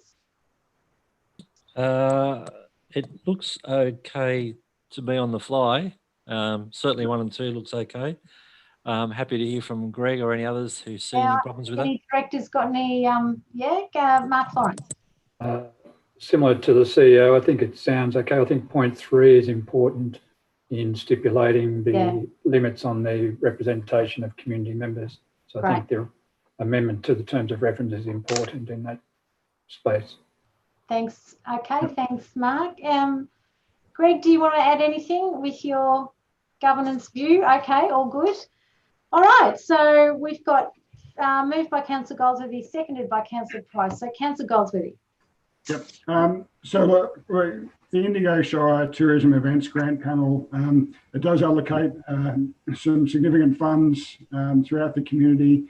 We try and enhance the events that are within the Shire, both from a community perspective and for visitors to try and increase the economy around the Indigo Shire. It is important that we have a community representation on there. I found them to be nothing but honest and diligent in their duties. And so I think it's super important that we have them. And I believe that 5 will allow a good dispersion across the Shire. I recognise that this shouldn't be a locality-based grants process, but it does allow us with 5 representatives from the community to have that opportunity for that full knowledge to be gained and given in allocating these grants. Okay, Councillor Price. I think I can really see the value in having community members on this panel, and I think that it's a really important discussion that council and staff have been having about striking the right balance on these grants panels. The discussion has also been around the fact that these processes need to be really robust if we're going to include community members in on those processes. And I think we'll continue to make sure that they are robust. And I think that the two can go alongside each other. I think we can have good input from community members whilst also maintaining a really robust grants panel process. Great. Okay, thanks, Councillor. Anyone else wish to speak to the motion? Councillor Trenery. I think it's absolutely essential we have community members on it. I mean, these pots of money were set aside originally, and Councillor Murdoch might be able to elaborate on it more, or Councillor Gaffney, to make sure the community was involved in spending some of this money. It was essential that the community members are there, and I congratulate Councillor Goldsworthy for bringing this forwards, and Councillor Price. I think, if these monies aren't put aside for community to deal with and have this input in, then it's just money in the budget again, where they're not going to get that direct input. So I think it's absolutely fantastic if this council adopts it with community members. Thanks, Councillor. Anyone else? Yeah, Councillor Shepherd. It's just obvious to me that we've tried to be a council that includes more community engagement, more community involvement, more voice from the community. So to take a committee and take community off it just seems to me an odd thing to be doing at this stage. So I absolutely support the up to 5 community members. Mm-hmm. Okay.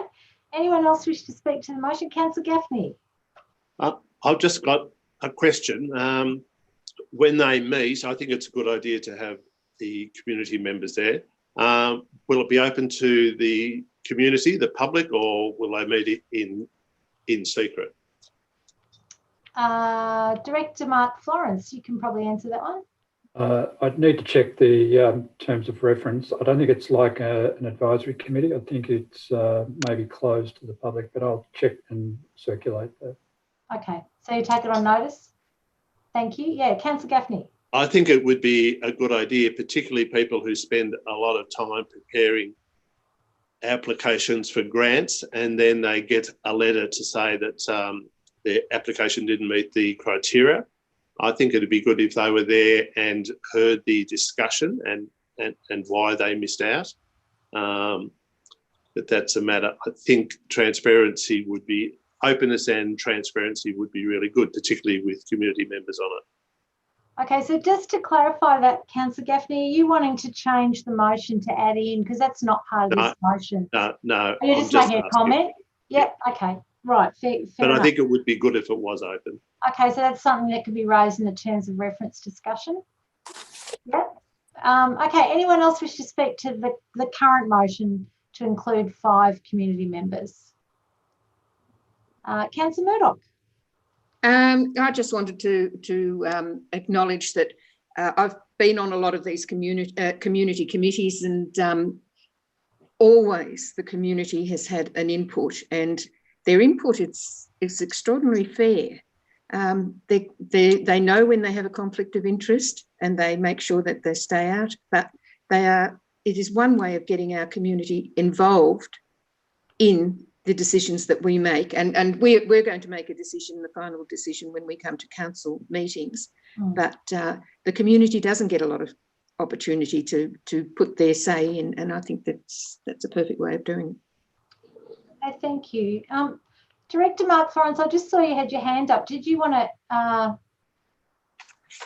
can answer the question from Councillor Gaffney. Oh, great, thank you. Terms of reference actually states that the panel will individually evaluate and score each application before meeting once per year to form a recommendation for council. So it's not open to the public. It's a separate process similar to some of the other evaluation panels that are in existence.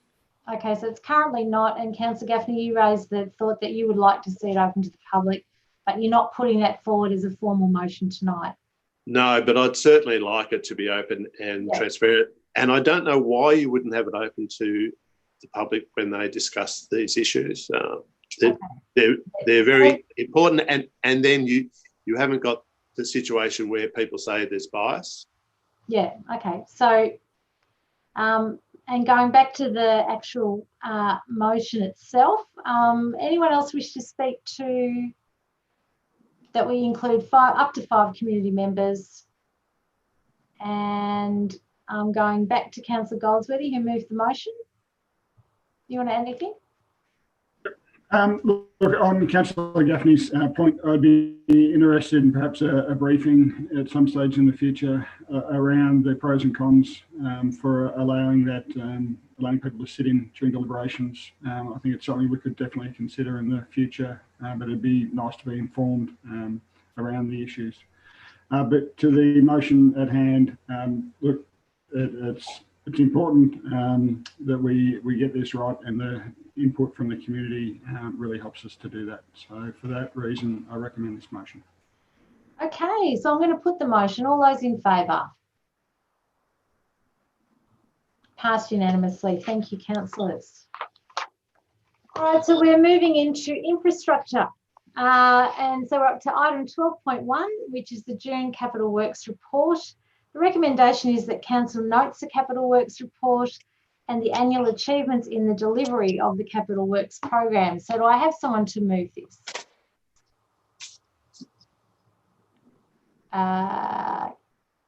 Councillors? Thank you, Councillor Trenery. Do I have a seconder? I'm happy to second it. I was just waiting for James to move it. Yeah, I was hoping you would too, Councillor Trenery. Okay, over to you, Councillor Trenery. Nervous moment there for Director. I'll tell you what, if from everything that's on this tonight, if that was the one that lapsed, it'd be fairly amusing. But anyway, first of all, it's great that it appears, and once again, thank you to Councillor Goldsworthy for bringing this forward. The 9.829 million in total spend, I can't. That's year to date, so end of June. I know that's under what we initially budgeted for, but the revised amount is going to come close, and I think that's a really good effort considering what's happened in the not too distant past in regards to the fires and now the COVID. virus, I think that the staff have done an absolute fantastic job to get where we've got to. So I congratulate them. Yes, I second that. Do I have anyone else to speak to the? Oh, sorry, Councillor Goldsworthy, do you want to add? Yes, I would third that. I think the staff have done a good job. They've increased the completion rate up from last year. So job well done, and congratulations to the director, Ian Ellett, and all his staff. Okay, thanks, Councillor. Yeah, Councillor Gaffney. Going back to the 2019-2020 budget, and the mover would be aware that council has bought an EV vehicle, an electric vehicle. It's a Hyundai Ioniq. I checked the website to drive away their 53,363 to 58,123. That compared to the I-30, which looks basically exactly the same, and that was, I think, 23,900. The warranty for the Ioniq is 5 years. For the I-30, it's 7 years. It's got an optimum driving conditions range of 311 kilometres and a charge time of 6 hours and 5 minutes. It's certainly a lot better than that we were presented and spoke about recently, shorter time to charge and further distance. We were going to buy 2 pool cars, but with the cost of this one, I think it will only be 1. So does that mean we'll keep the old pool car, or will we go with that one? Director Ian Ellett. Just looking for my mute button. No, so there was a decision made at the mid-year review to only replace the 1 vehicle. So I think the original budget had 50,000 for each of 2 vehicles, should we to go that way, but that was reduced back to one vehicle at mid-year. Okay, thanks. All right. Any other councillors wish to speak? Oh, Councillor Gaffney, have you finished with your comments on the Capital Works report? And we've also got a charging station up at the Pines at May Day. Yep. Okay. Right, thank you. Any other councillors wish to speak to you? Okay, Councillor Perry, do you want to sum up? No, listen, I think all that's been said need to be said. Okay, so I will put the motion. All those in favour?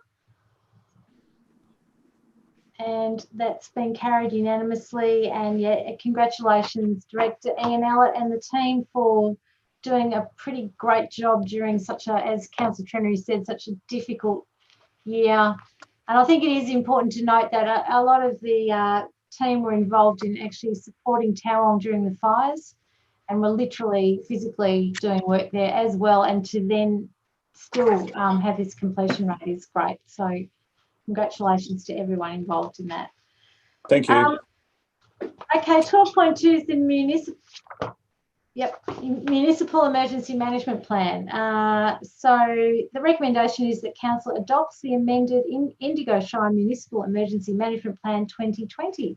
Do I have someone to move that, Councillor Goldsworthy? Do I have a seconder? Councillor Shepherd. Great. Okay, Councillor Goldsworthy.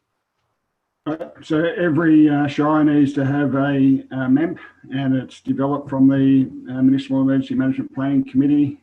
We go through a process during every 3 years, and we conduct a community emergency risk assessment. That's quite an involved process. You sit down for a day and go through all the potential risks, and we figure out with all those that sit around the table from the various emergency services, which we think is the most important and likely to occur, and do the risk assessment around that. Out of that, you build the MEMP, and that has been gone through a bit of a local audit process just with the members of the committee. So there's been a lot of input from them, and now we need to adopt it. The good thing about adopting our MEMP now is that won't have to be done for another 3 years. And given there's considerable changes that are in the winds around emergency management, means that others will develop their MEMPs, and we'll be able to look at those and make the best in the future when we have to redo ours. So for the time being, I say adopt this, and hopefully it will serve us well for our future emergencies. We know they're coming. Thank you, Councillor Goldsworthy. Councillor Shepherd, you don't want to add anything? Okay, anyone else wish to speak to this? Okay, I'm going to put the motion that we adopt the Indigo Shire Municipal Emergency Management Plan. It would be remiss of me not to thank the staff for doing all the work on it. I was going to say, let's do that as well. And Councillor Shepherd, was that going to be your input? Do you want to add anything else? Okay. Yes, we do thank the staff again during such a difficult time having to do this review and coming up with it. I'm going to put the motion.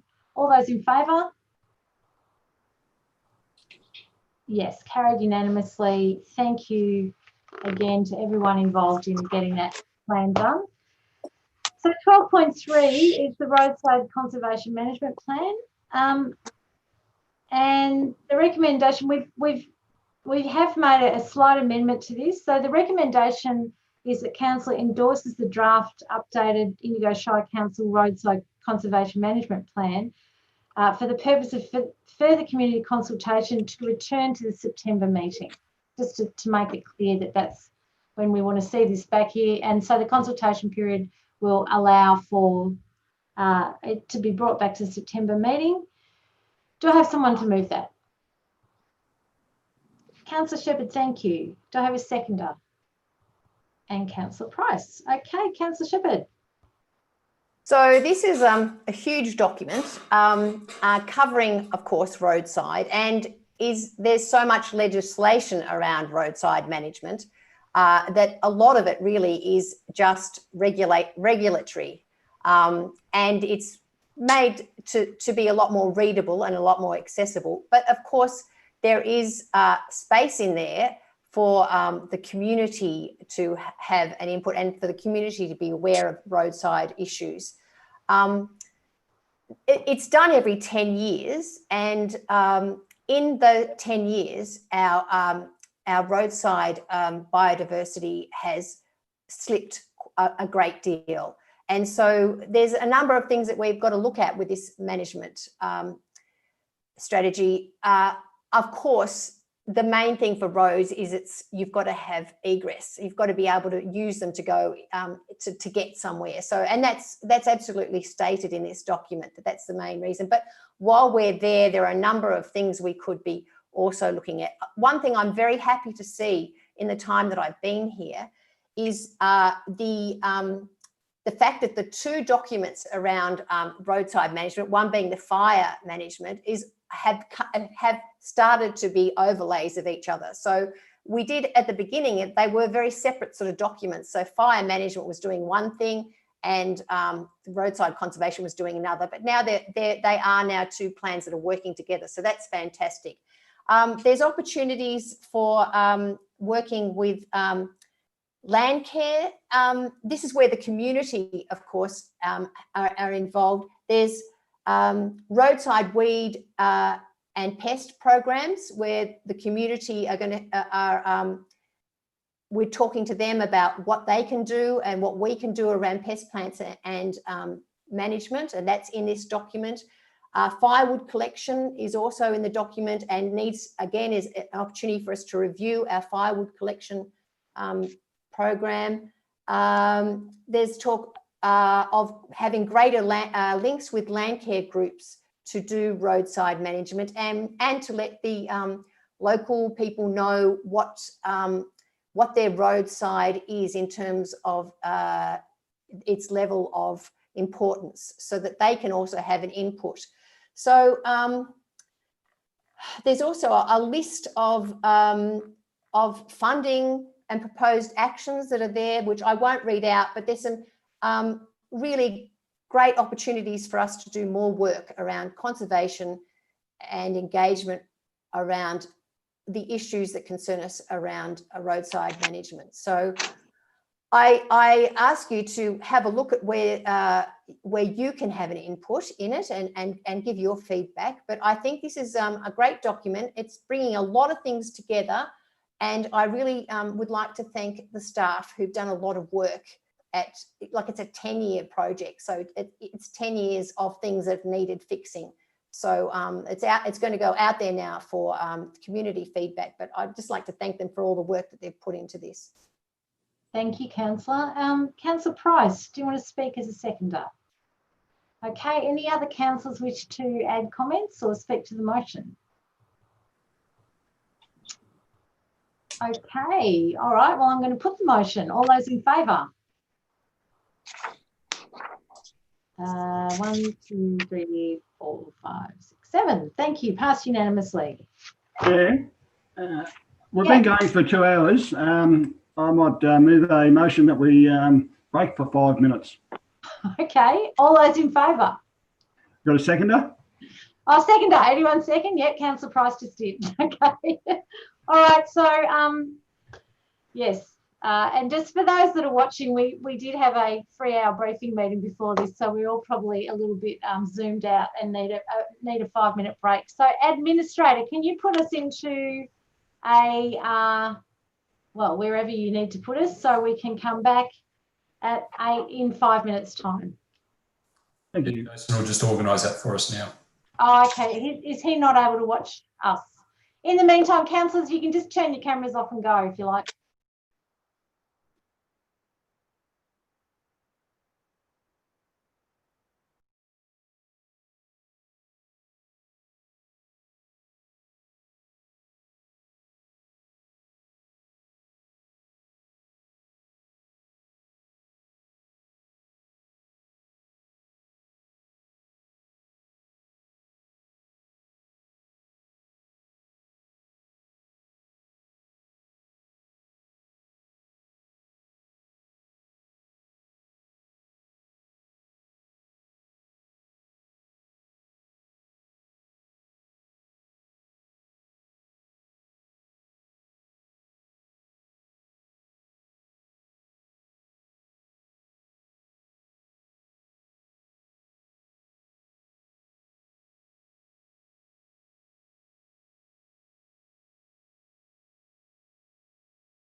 Okay, so we're back. And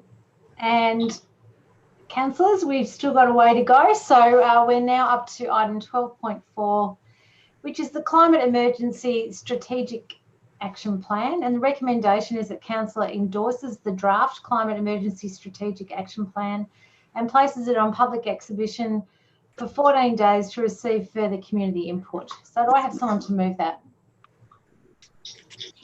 Councillor Price. Do I have a seconder? Councillor Shepherd. Councillor Price.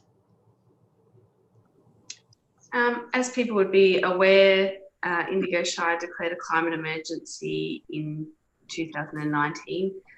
This is the strategic action come out of that decision. I think the 6 principles that it has come out with for us will be some really strong guiding principles, particularly as we transition to a new council. I think it's really important that we have this in place by the end of our term, and that's why there's this short period of further engagement that it's on public exhibition for 14 days.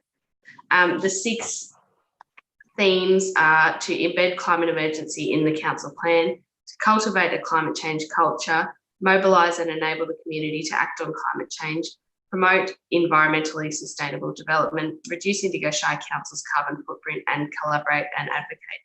And in some ways, I think that actually goes some way to reflect the work that our community is doing. I think that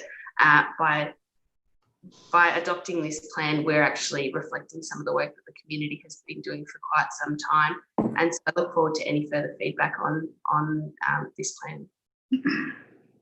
Okay, and Councillor Shepherd is the seconder. Would you like to add anything?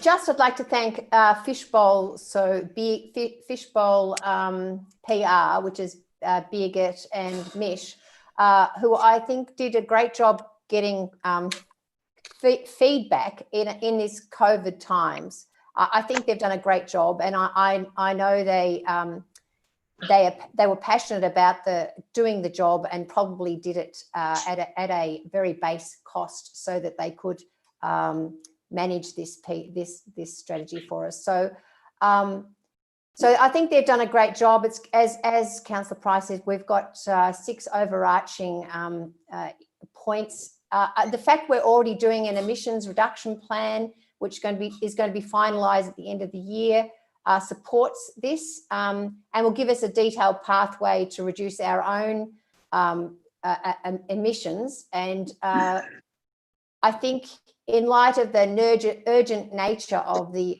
emergency, I think the next council might want to look at funding some of the things that come out of this and out of our ERP, out of our emissions reduction plan. So there's an opportunity, I think, in the mid-year review, perhaps, to look at funding some of the things that come out of this. Okay, thanks, Councillor. Councillor Goldsworthy. Could I just check on the motion before us? Is that, does it still say places on public exhibition for 14 days? Or did we alter it to have the CEO bring it back to the September meeting? CEO, I can't remember, to be honest. Yeah, CEO. Thanks, Councillor Goldsworthy. I was actually going to put my hand up at some point and just to make a suggestion. Just similar to the prior, the 12.3, I was going to suggest if councillors were amenable to it, we actually take out the 14 days. So we'll try and get as many days as we can.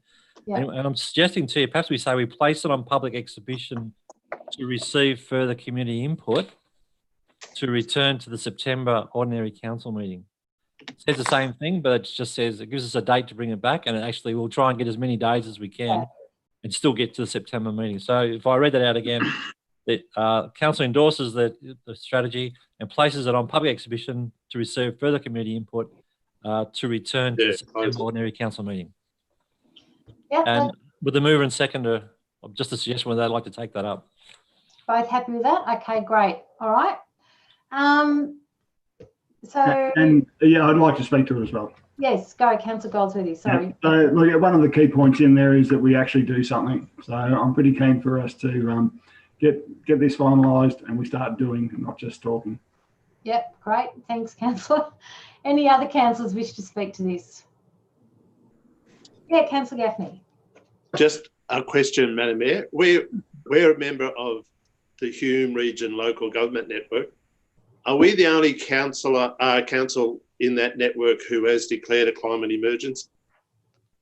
Oh, I think I have to take that on notice, Councillor, because I know there's more doing it and the numbers have increased since we did actually endorse that at Indigo. Unless you can answer that. I actually don't know the answer. There's 11 councillors on that in Haralgan, and I'm not sure whether any of the others have come on board. We were the first, definitely. The CEO might know. Yeah. No, I can feel Helen and Jill at home screaming at me saying yes or no, but I don't know the answer. I don't know of any others in the Hume region that have done it just yet, but there may be one, but I'm not sure who that might be. I know that a councillor from one of our fellow councillors in the region was going to put it up as a motion, but I don't know if that's happened yet. So I really can't answer, but happy to take it on notice and get back to you if that works. Do you want to speak to the motion, Councillor? And then Councillor. No, just that question. Okay, thank you. Councillor Trenary. Normally in the recommendation, we endorse something to go out. We don't actually endorse the strategy and then for it to go out. Are we actually endorsing this strategy as we see it now before it goes out? We normally just endorse it to go out, not endorse the strategy and put it out. I don't endorse this strategy. So I normally leave it alone completely to let the public make up their mind and have a look at it. But considering there's no costings in this strategy, there's no way in the world, hand on heart, would I endorse it to go. I'd endorse it to go out, but I'm not going to endorse it and then send it out. I mean, there's every recommendation of that 6.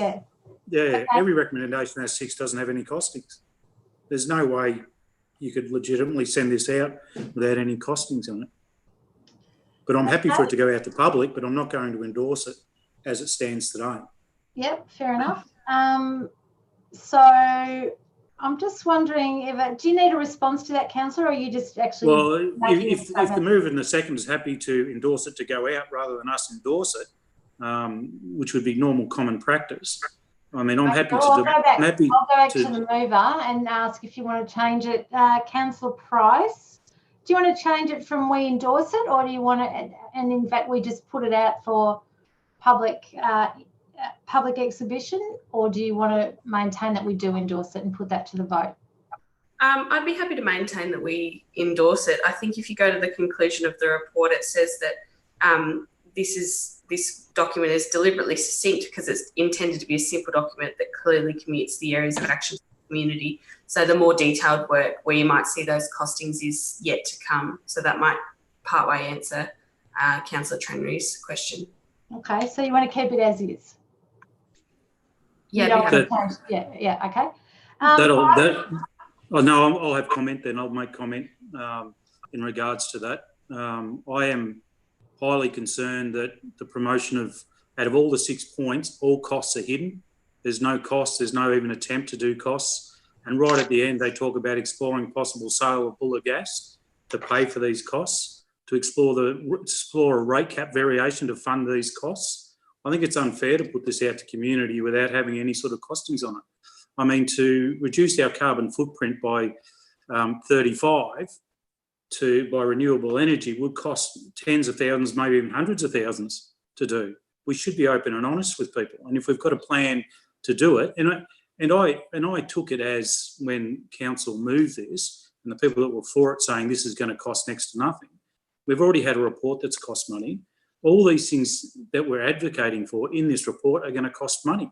And we're not putting it out with any sort of costings whatsoever. So I'm happy for it to go out for comment, but I'm not going to endorse it, not without any sort of costings whatsoever. Okay. All right. Thanks, Councillor. Anyone else wish to speak to the motion?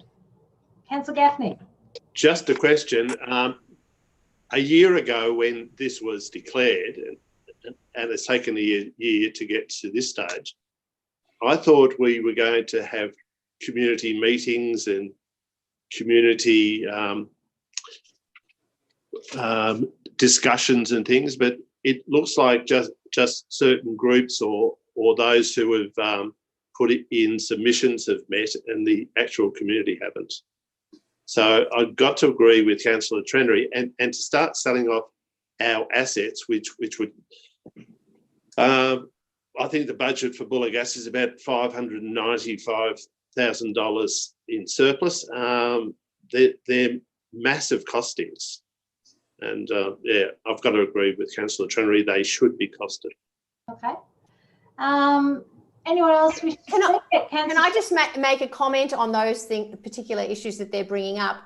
They are speaking to Councillor Goldsworthy's motion of last year. Those figures, those comments that they're referring to, that didn't really come out of this strategy. They're just speaking to, saying that they could be doing what the things that Councillor Goldsworthy had in that motion. So they're not necessarily recommending it, they're speaking to the motion that he put up. So there's still, I mean, that's still to be talked about, I suppose. It's the same old discussion we had last time. But I agree that we should put this out endorsed, not for. I'm interested in comment, absolutely, but I think as a council, we endorse these six overarching strategies. I don't. Okay. Are we having a second crack at debating, or no? No. You've had your say. No, sorry, Councillor. You've had your say. That's it. We're going to vote. Oh, right. So did Councillor Shepherd have two says, or I missed something? She was a seconder, and then she. Oh no, I suppose she did. You're right. Yeah, she did. So just to go what in regards to what Councillor Shepherd said. Wait. Actually, did you speak the first time, Councillor Shepherd? Oh, go on, Councillor Trennery. With the indulgence of the chair, go ahead. Oh, you're a champ. Thank you, Madam Mayor. Yes. Just to comment on that is that these things will cost money. They will cost money. And so to say that, oh, we're not going to sell Buller Gas, where's it going to come from? To say that we're not going to fund the climate change action list with a rate cap variation, well, where's the money coming from? I mean, we've got to be semi-realistic about this. We should be open and honest about it. It's going to cost money. And we should be telling people that. Okay.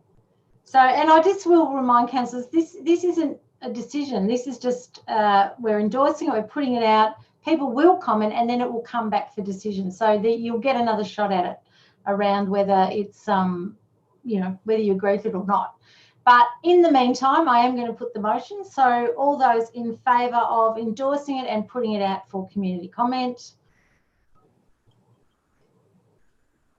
1, 2, 3, 4, 5 against. Councillor Gaffney and Councillor Trennery are against. The other 5 are in favour. Kath, have you got all of that? Do you need me to read them out? Okay. Thanks, councillors. So we're now moving to executive management. Item 13.1 is the draft governance rules. And this is a recommendation that council endorse the draft Indigo Shire Council governance rules, including the incorporated election period policy developed in accordance with the Local Government Act, place the draft Indigo Shire Council governance rules on public exhibition for 14 days up until the 29th, until the 11th of August, seeking community input, and notes the intention that council will decide on the draft governance rules after considering any feedback at its council meeting on the 25th of August 2020. The reason for those dates is that this has been legislated by the state government that these have to be done by the 1st of September. So we are asking that we endorse it, that we put it out, and that we get it back in time to get it to the August council meeting. Do I have anyone to move that? I have Councillor Goldsworthy. Do I have a seconder? I've lost a councillor. Councillor Shepherd's disappeared. Councillor Price, thank you. Are you back? Okay. Councillor Goldsworthy. The Local Government Act 2020 has dictated that we need to do a lot of things. A lot of those things seem to occur in September of this year. This is one of many. So for that reason, we need to put it out there. We need to get it into adoption as well. So we'll go out for draft, see what the community has to say, and then hopefully adopt it. Okay, great. Councillor Price. And thanks to the staff for being able to produce this in such a short time frame. It's one of a number of things that they've had to produce to meet this same timeline. And again, working in these COVID times from home, not in their normal workplace environment. So thank you for getting it done. Yep. Okay, anyone else wish to speak to this motion? Okay, Councillor Goldsworthy, you want to add anything? Final comments? Okay, I'm going to put the motion. All those in favour? That's unanimous. Thank you, councillors. 13.2 is another one of these that has to be put out and back for the by September 1st. So it's the draft public transparency policy. The motion is that we endorse this policy, that we place it out for public exhibition again for 14 days from the 29th of July to the 11th of August, and then that council will decide on this after considering any feedback at its council meeting on the 25th of August. So do I have a mover for this? Thank you, Councillor Goldsworthy. Seconder. Thank you, Councillor Shepherd. Councillor Goldsworthy. Ditto for 13.1. Okay, but I'll also add in there that, look, it has been often spoke about transparency, and it'd be nice to have some firm rules around it. Yeah, okay, yep, great. Anyone else wish to speak to the motion? Oh, Councillor Shepherd. No? Anyone else? Put the motion. All those in favour? Thanks, councillors. Unanimously passed. So 13.3 is the proposed local law for conduct at meetings and the common seal. Again, this one doesn't have to be done by the 1st of September, but it is, I think, needing to be done before the end of this term. So the council recommends that receives proposed local law 3, authorises CEO to give notice, and it'll be in a newspaper circulating in our municipal district. States the purpose and general purpose of the law, local law, that it can be seen on the website. We invite submissions within 28 days from the date of publication, and stating that a person who makes a submission is entitled to be heard in support of their submission. And then we have a special council meeting scheduled for the Tuesday, the 8th of September, to hear any submitters, and then it would come for consideration and decision at the 15th of September meeting. Do I have someone to pass that complicated motion?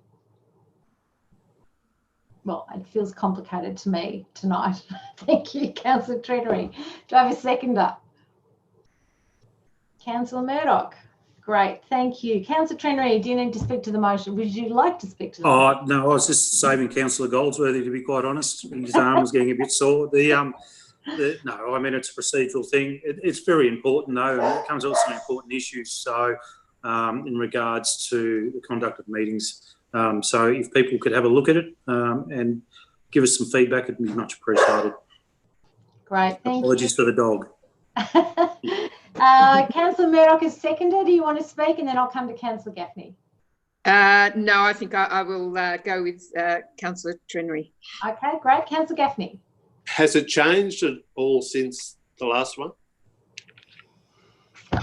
There were some changes. The main one being, I think, of public interest would be that we discuss moving the you're going to have to remind me what it's called now, public forum, to the end of the meeting. But at this stage, we have every single meeting suspended standing orders to move it back to the beginning of the meeting. So it'd be interesting to see what the community thinks about that idea. And yeah, CEO Areno, do you want to add anything to that question? Yeah, Madam Mayor, this is almost as you described, but not quite. With the adoption of the governance rules, adoption to put out for comment of the governance rule, most of the local law 3 contained the council meeting procedures, which has moved over to the governance rules. What it did leave behind, though, was the conduct. the conduct of meetings in terms of disruptive conduct of meetings, which we need to keep as a local law to enable enforcement of infringements. As a governance rule, there's no opportunity for infringing if people disrupted a council meeting. So that was left over here in this, what's left of Local Law 3, as well as the common seal, which also needed to have an infringement if someone tampered with the common seal. So that's what's left behind. So there's actually a lot of change to Local Law 3 because there's a lot's been taken out. It's taken out, yeah. But what's left behind is basically intact of the same components of those were previously in Local Law 3 and relatively unchanged. Thank you. I recall the briefing now, Madam Mayor. Thank you. Well done, you, I say, recalling it. Okay. Any other councillors wish to speak to the motion? All right. So, again, clearly there's been a big workload for the staff to get all this out there. So, if you've got any interest in this issue, please have a look at it and get back to us on it, and then we'll see it back at the decision in September. All those in favour? And thank you, unanimously voted.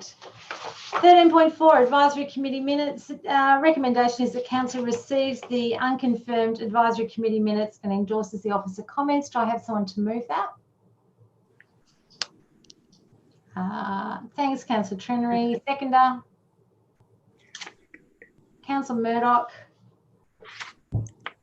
Councillor Trenery, do you wish to add any comment to that?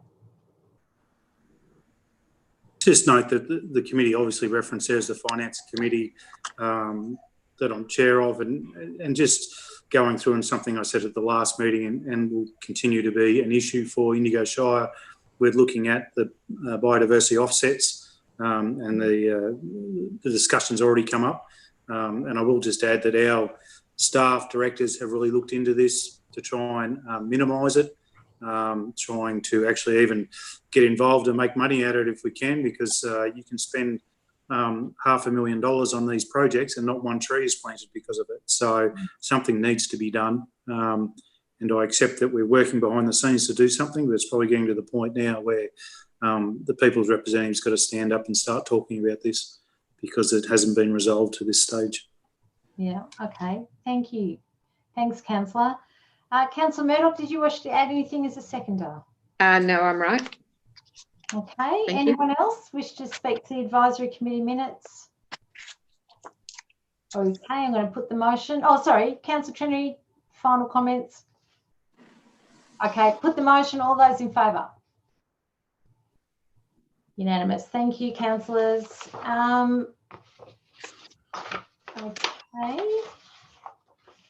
So we have no notices of motion this evening. Item 15.1 is an outline of the diary for June for me. And if there's any questions on that, please feel free to ask me now, councillors. You didn't, of course, but thanks. Okay.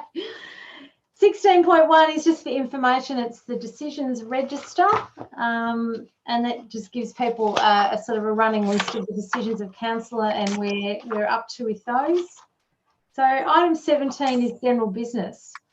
I do want to talk about the border closure. I just want to update people on that. Are there any other items of general business before I get to that? Okay, so really it's just to reassure the community that we are very aware of the significant impact that the current border closure between New South Wales and Victoria is having on Indigo Shire. Almost the entire Shire is not included in the blue zone, and we have over 1,000 people in our community who work in Albury. Some of those have been able to get through with other permits, but many haven't. We're advocating very, very strongly to, with support from politicians from New South Wales and Victoria, from all sides of politics, are coming together on this and just saying this border closure is causing absolute mayhem for people right across the region, but particularly for those in Indigo Shire where we have such a high level of employment and we're as close as we are to such a significant regional town. So I just want to reassure the community. We've had many submissions from people, well over 100 just at Indigo Shire, and we know that other politicians across the region are also hearing these stories. This is causing some really devastating impacts. Again, I think it's important to understand that this has happened in the context for Indigo Shire of the fire season, where we were kind of left off the radar because we didn't have fires in our patch, but we had really severe economic impact and personal impact on people. Then the COVID pandemic hit and immediately added another level of economic hardship and, of course, concerns around our health and well-being. And the border closure has taken it to yet another level. So I think I have said publicly, I think this is the year from hell for Indigo Shire Council. And I repeat that statement because I think that the rolling impacts, the compounding impacts from this border closure is going to cause such severe hardship for people in our community. There's no end in sight to this pandemic. We do not have coronavirus in Indigo Shire. We have had no cases at all since the pandemic began. We've been very fortunate, and that has been the result of people doing the right thing. Our businesses have done the right thing. Our community members have done the right thing.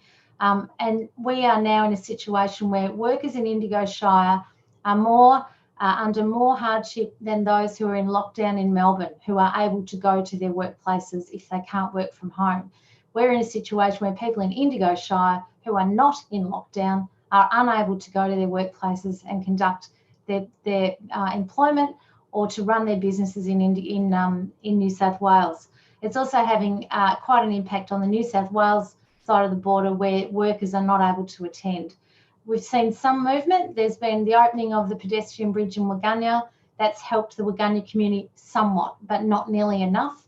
There's been an allowance now that health workers can get permits. That's helped some services and some workers, but not nearly enough.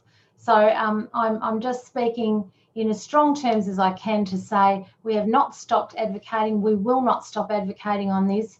And tonight I'm publicly asking the New South Wales Premier to reconsider and to put in place a permit that allows our people to work in their jobs in the New South Wales area. So does anyone wish to add anything to that? I mean, I know we're all hearing stories and we're all really concerned about this. So I'm obviously speaking on behalf of councillors, but if anyone wishes to add any comments to what I've said, please feel free to do so now. Maybe we should invite the New South Wales Premier down to the Indigo Shire to see what's happening. Yep, well, we actually have, the other thing that did happen was that 14 mayors, again, from both New South Wales and Victoria, right across the entire border from Corryong to Wentworth, have put out a joint statement. And the Mayor of Albury and the Mayor of Wodonga and I jointly invited Premier Berejiklian to come to the border region and see what's happening in our patch, because it's impacting all of us. So there's been huge amount of lobbying on this. So far, I feel like we are being met with very little support, and it's falling on deaf ears.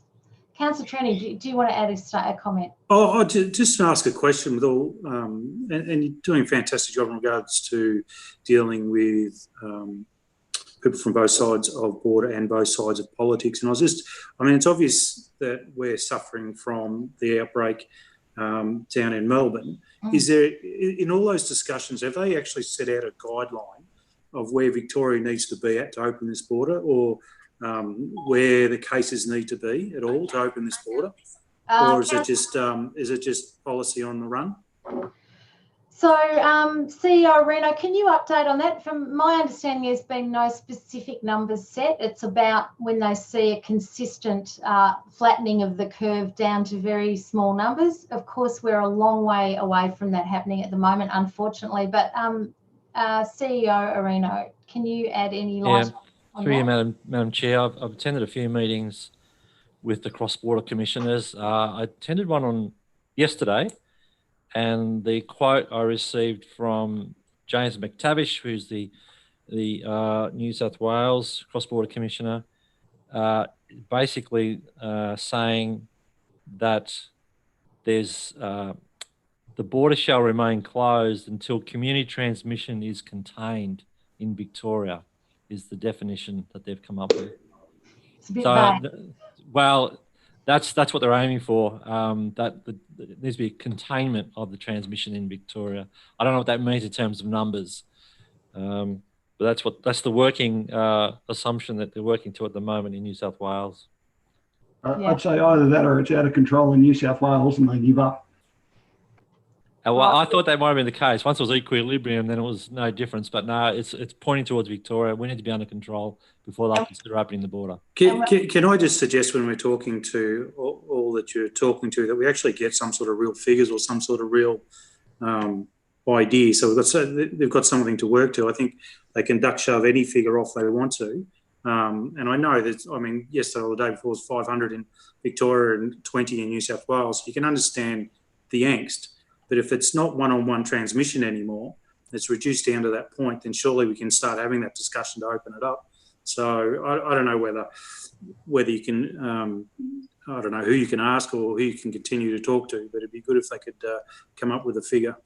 Yeah, we have requested that, Councillor, and also I note today that 3 other politicians from right across the region, so Tanya Maxwell, Ali Cupper, and I'm sorry, there's a third woman, I can't remember her name, have written and requested exactly that we get a clear directive from Premier Berejiklian around what that number would be. So yeah, we are asking, and they've put in an official request again today. But as I say, this seems to be falling on deaf ears. We've had constant meetings and you know, there's a lot of pressure coming from a lot of politicians, and it's one of those rare moments where it doesn't matter what side of the border you're on or who you vote for or which party you belong to. Everybody is united on this and working together, and that's great to see, and we really appreciate it in Indigo Shire. So I want to thank all of those, both federal and state MPs, both New South Wales and Victorian, who are working hard for us. And we are, as I say, we are pleading with the Premier of New South Wales to listen to this and to at least offer work permits. Even if you won't change the border, our request is very straightforward. Please allow people to go to work. Okay. So is there anything else for general business? No. All right. Well, then the next item is we need to move into confidential to consider the recommendation of candidates for the new Indigo Committee. So do I have someone to move that the ordinary meeting of council move into confidential under the Local Government Act? Thank you, Councillor Murdoch. Do I have a seconder for that? Councillor Price. Before we move into confidential, I will say to anyone who might be watching this very long meeting, we have no further items after this. So when we come back from confidential, I'll be closing the meeting. So for those of you that don't want to hang around for that exciting moment, this could be time to go. In the meantime, do I have consent from councillors that we move into confidential? All those in favour? Thank you, councillors. So admin, can you please move us into a confidential meeting place, whatever that is.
Okay, so we're back from the confidential meeting. And so, CEO, just to clarify, should I make those that statement public now, or do we put it into the agenda?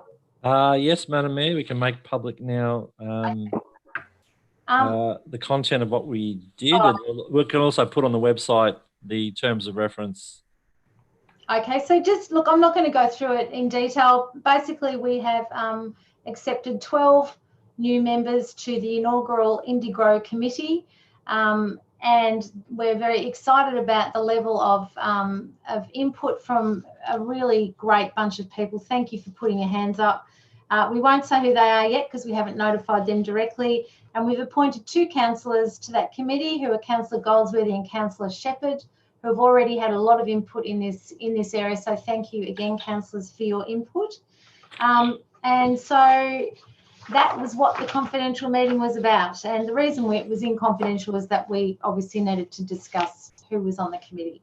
So I'm now going to close the meeting. The next meeting is on the 25th of August at 6:30 p.m. We are hoping that we can have it live in the chamber. However, we're not expecting that will necessarily happen. We'll let you know. So I'd like to thank everyone for participating tonight and everyone who may have been watching. And councillors, it's time to just sit tight for a few more seconds while the administrator closes the meeting for us.